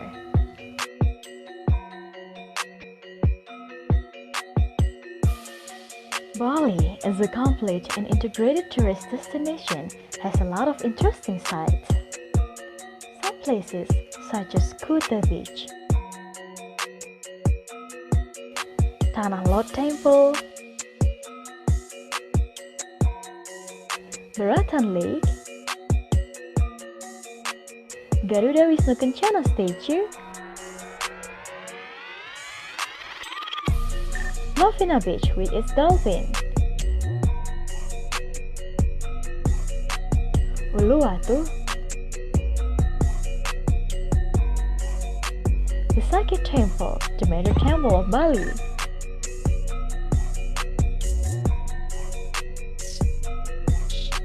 Jangan Island, Kintamani,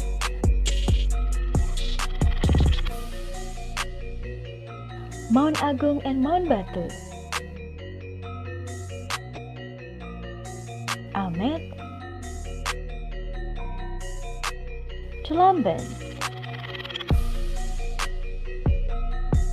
Ubud,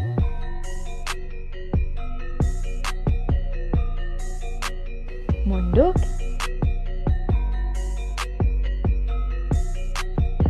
Nusa Penida Island. Many waterfalls and many other are the list of most visited objects existed in Bali.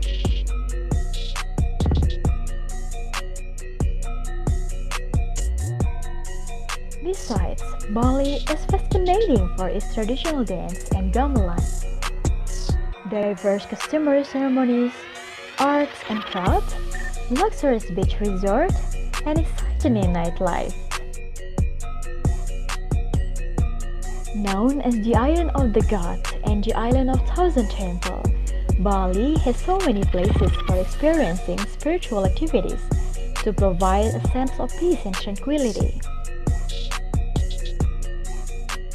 For Balinese people who are Hindu, most of their lives are dedicated to traditional ceremonies and at maintaining harmony in the world. The philosophy of Trihita Karana, Balinese people maintain their harmonic life with the gods, people, and the environment.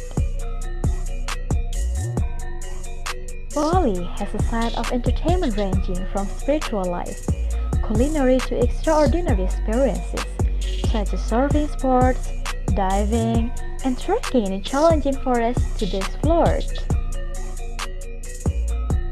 Therefore, this small island has many uniqueness in it.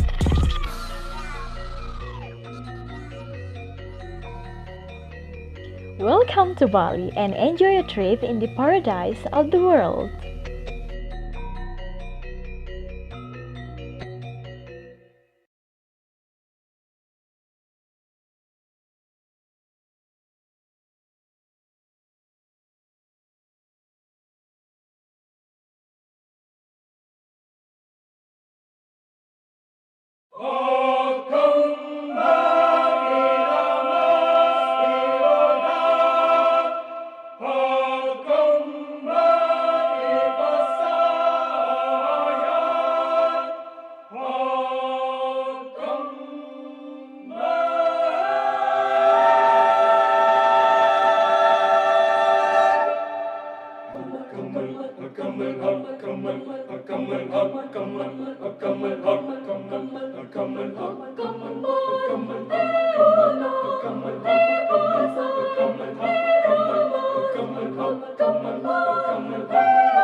blessed with so many different people, culture, tradition, landscape, and everything else that it nearly feels like 100 countries melted into one.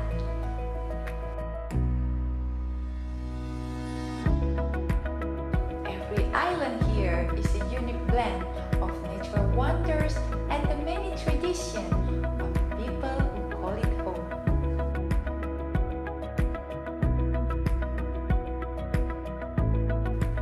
The land holds some of the greatest adventures you will ever experience on the face of the earth.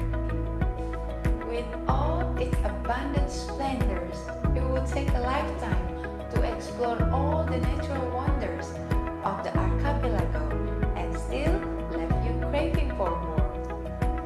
As the country of the ultimate in diversity, there's sure everything for everyone here.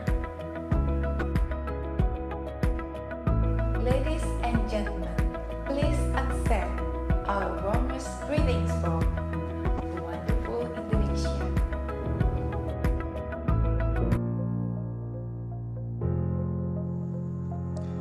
Indonesia, the Emerald of Equator. The Republic of Indonesia is the largest archipelago in the world.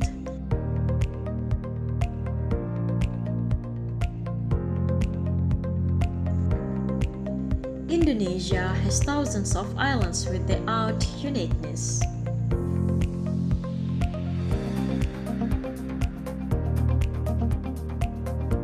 Indonesia has a total population of more than 235 million people from more than 350 ethnic groups.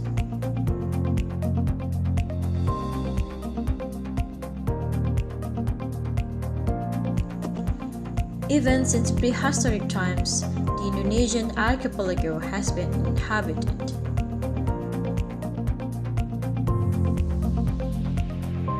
Most Indonesians today speak at least 2 languages or more.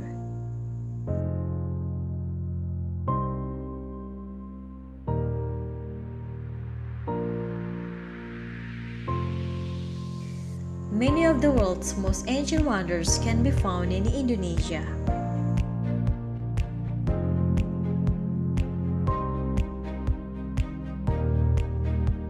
With a huge forest around Indonesia, Indonesia is called as the Emerald of Equator. Volcanic eruption in Indonesia made the ideal habitat for a large number of unique and endemic flora and fauna.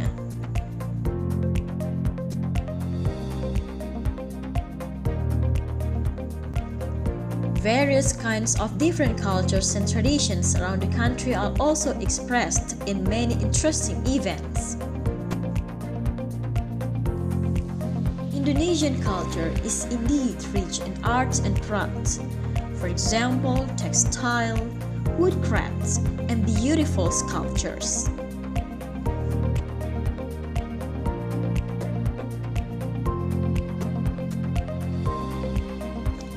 Indonesian cuisine is one of the most vibrant and colorful cuisines in the world, full of intense flavor.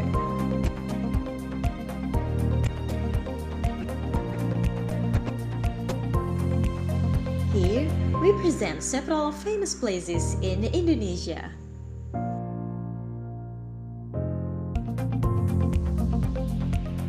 Jakarta. Jakarta is the capital city in the center of Indonesian government.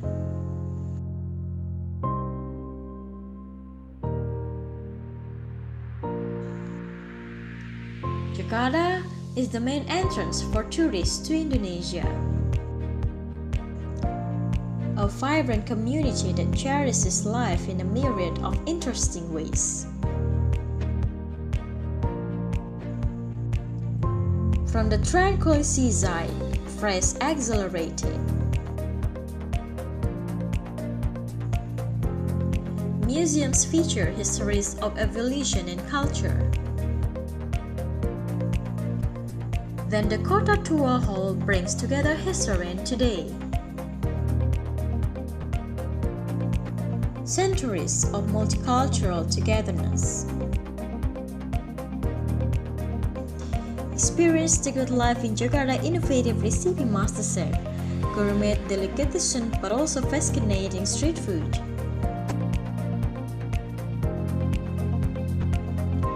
Jakarta is also a global metropolis.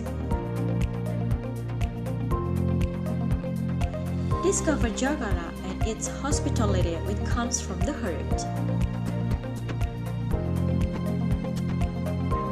Find the amusement and the love for fun of Jakarta.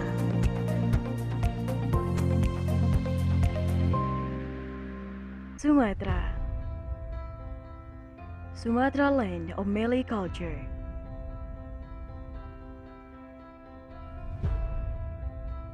The place of adventure in the hidden paradise of Sumatra.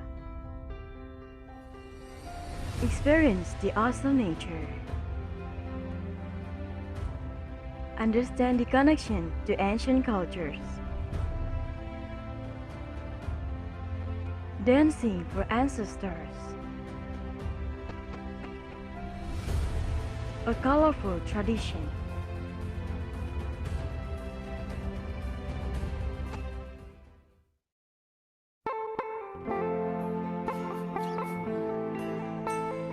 Joyful yet also potent.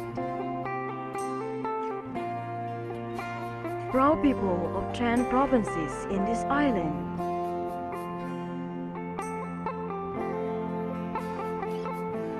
At the coast and in the cities.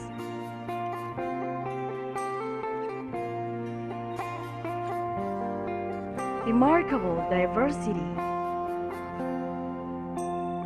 A bustling city and a multicultural people. Peaceful harmony. Incredible culinary. Astonishing wood carving.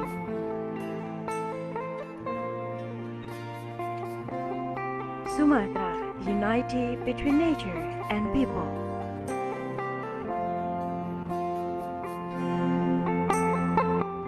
Surabaya, city of heroes and the second biggest metropolitan city in Indonesia.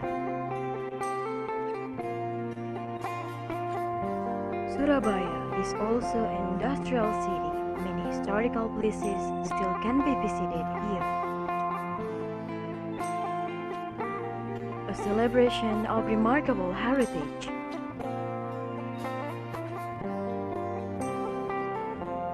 Ranger of the path.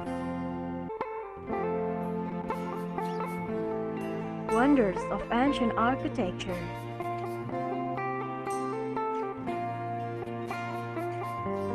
And the outstanding universal value is behind. Where art attracts the audience. The colorful drama, the exotic mesmerizes. Reog Ponorogo, a sacred dance. Extraordinary culture accelerates. With many traditional dances. A panoramic nature from Mount Bromo.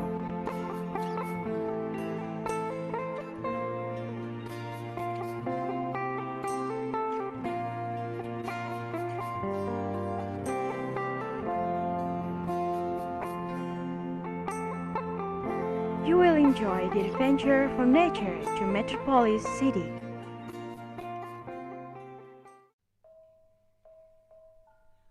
Yogyakarta. Here we preserve for 400 years of one of civilization wonder Borobudur Temple and Prambanan Temple. Yogyakarta, a unique traditional culture.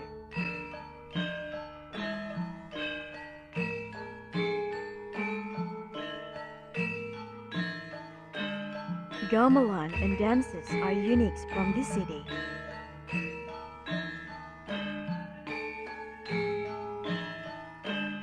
The art performance with the story of Ramayana and Mahabharata.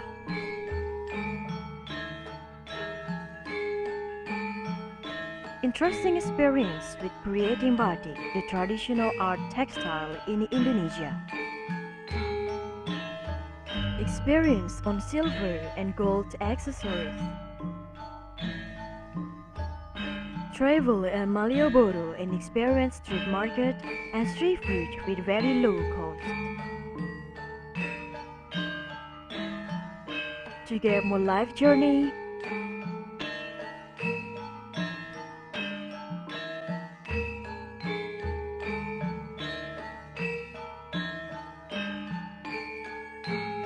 welcome to Yogyakarta.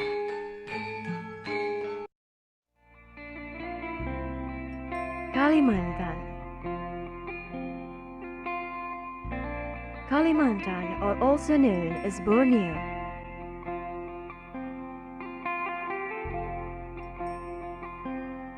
Kalimantan is the largest island in Indonesia.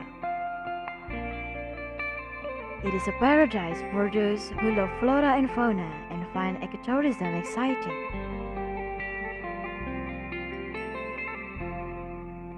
With very unique culture and type of house.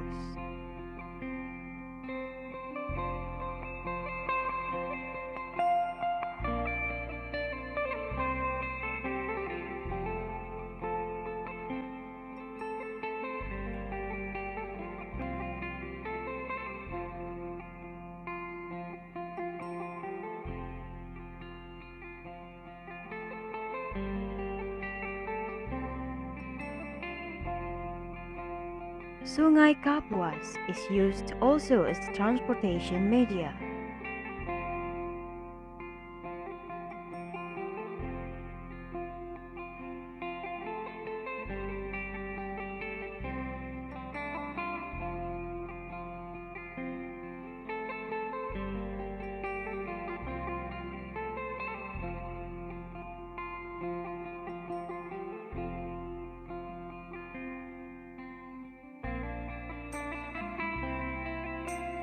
The Dayak tribe is an indigenous tribe in Kalimantan.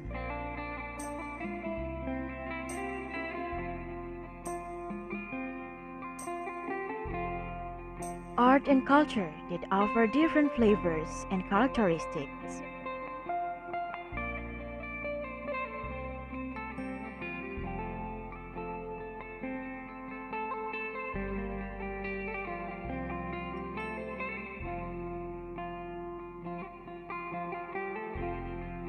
Creating masterpieces that characterize Indonesian Nusantara.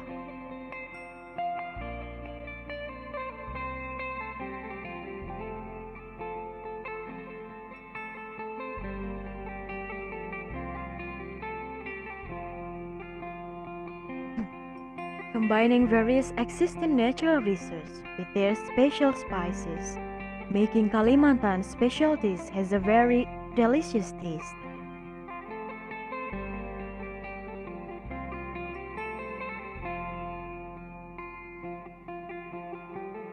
A masterpiece that combines nature and new technology.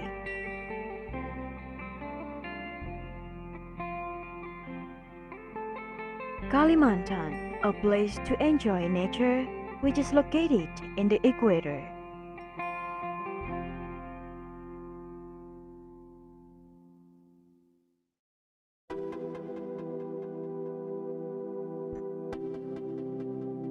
Lombok, pristine tropical beaches,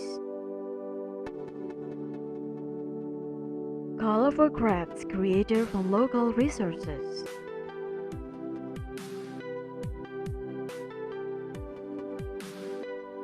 presented to visitors,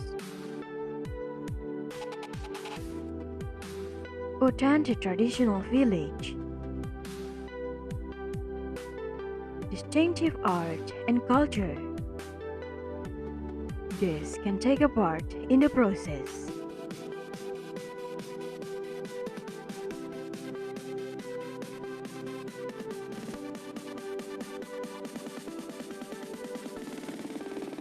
Embark on a remarkable voyage. A thrilling adrenaline rush in a spectacular turquoise water.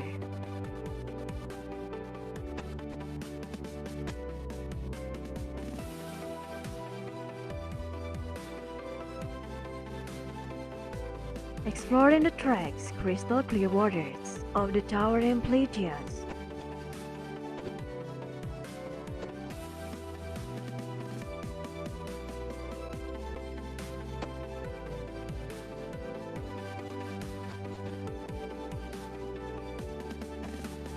My Syrian volcano in Lombok, the other Paradise Island.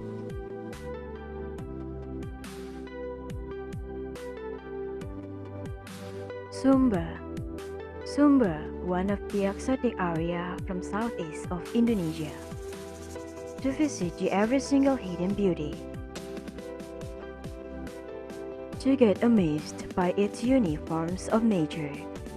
To move every part of my body. And the stomping music takes me into tranquility, as every each of them is God's masterpiece. To touch the coolness of afternoon breeze,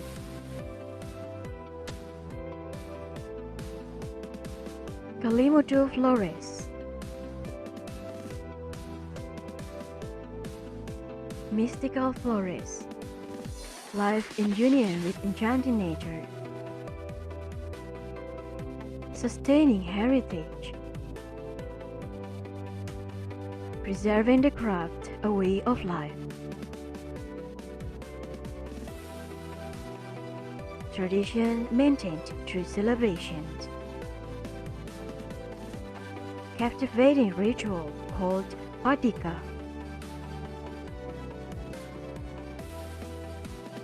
View the spectacular crater lakes of Kalimutu.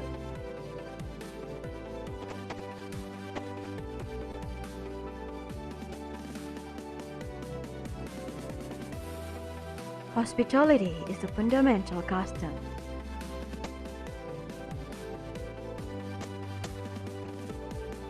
A precious experience. A precious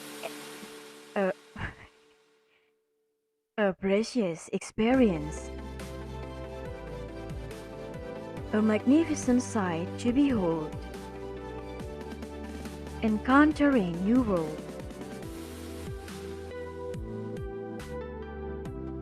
Warm-hearted.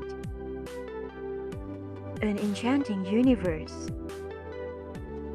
Generously welcome you to an experience of a lifetime. Gentle people of Flores.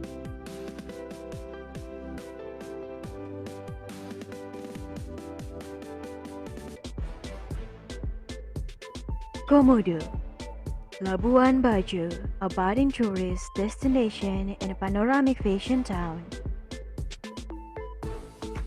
Perfect retreat for peace and tranquility bands. Amazing dive sites. Magnificent underwater life.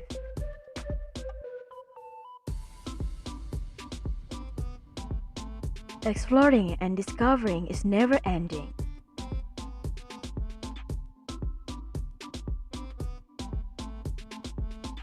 Uncovering Earth.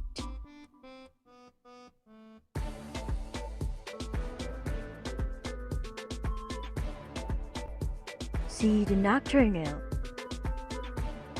and feast on the splendid scenery.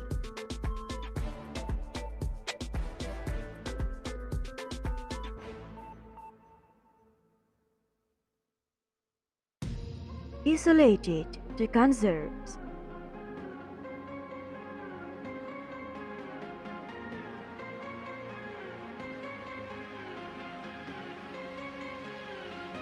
Land of the Dragons. Sanctuary for the endemic.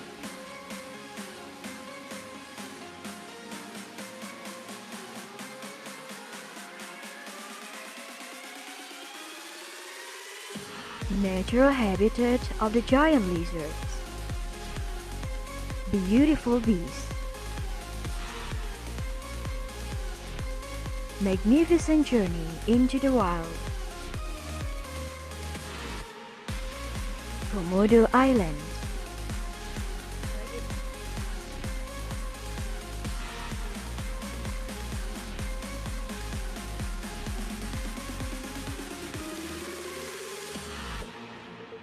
Sulawesi, the most prominent tourist attraction in this island, for ecotourism and marine tourism, that grant the island the reputation of being a diverse paradise. The rich and fertile land of Minato,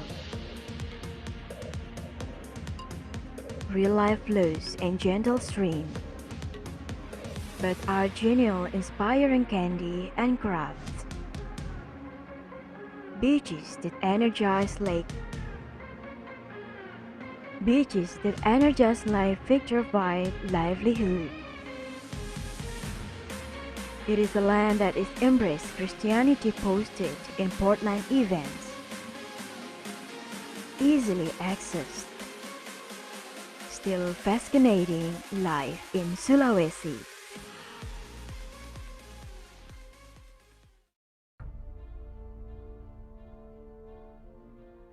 Tanah Toraja.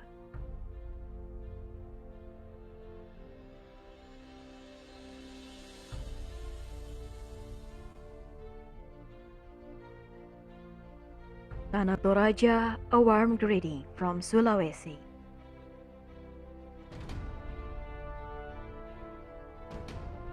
Toraja, beyond transcendental.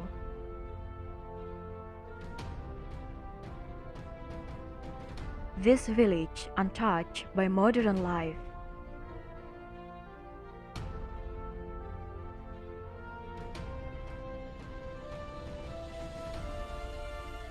All traditions explain the display craft and feast.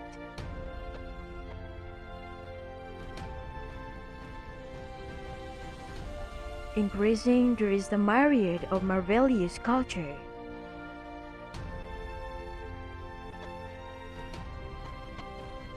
From prehistoric megalith to the race of life. Office of the Census, Tanah Toraja.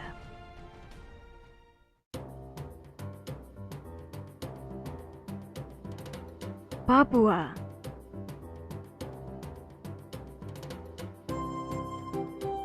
Papua, an exotic paradise in Indonesia society,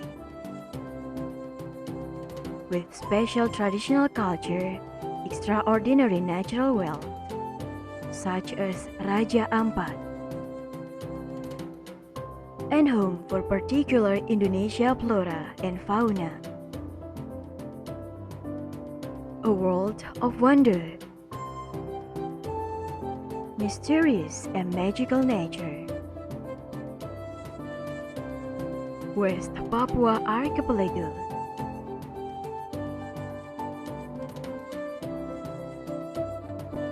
Extremely rich sea life adorned, with emerald and vineland rolling protected in front of the coast.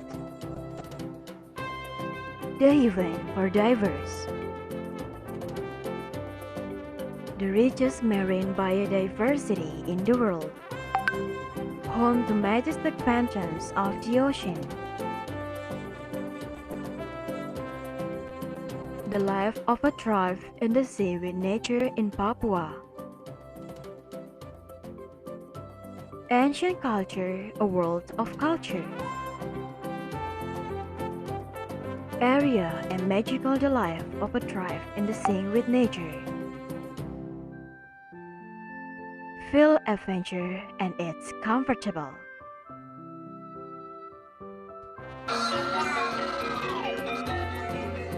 Bali is a very famous island in Indonesia. Many tourists from all over the world visit it each year. It is located between Java and Lombok Island.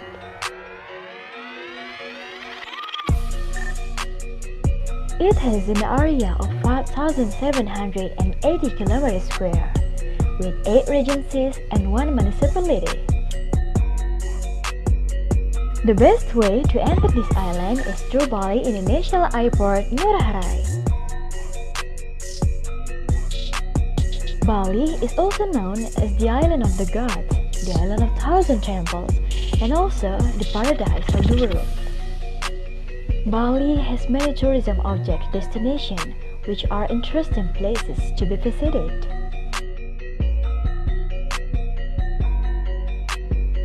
Apart from the fact that this island is famous for its natural beauty, especially the beach, Bali is also famous for its unique and interesting arts and culture.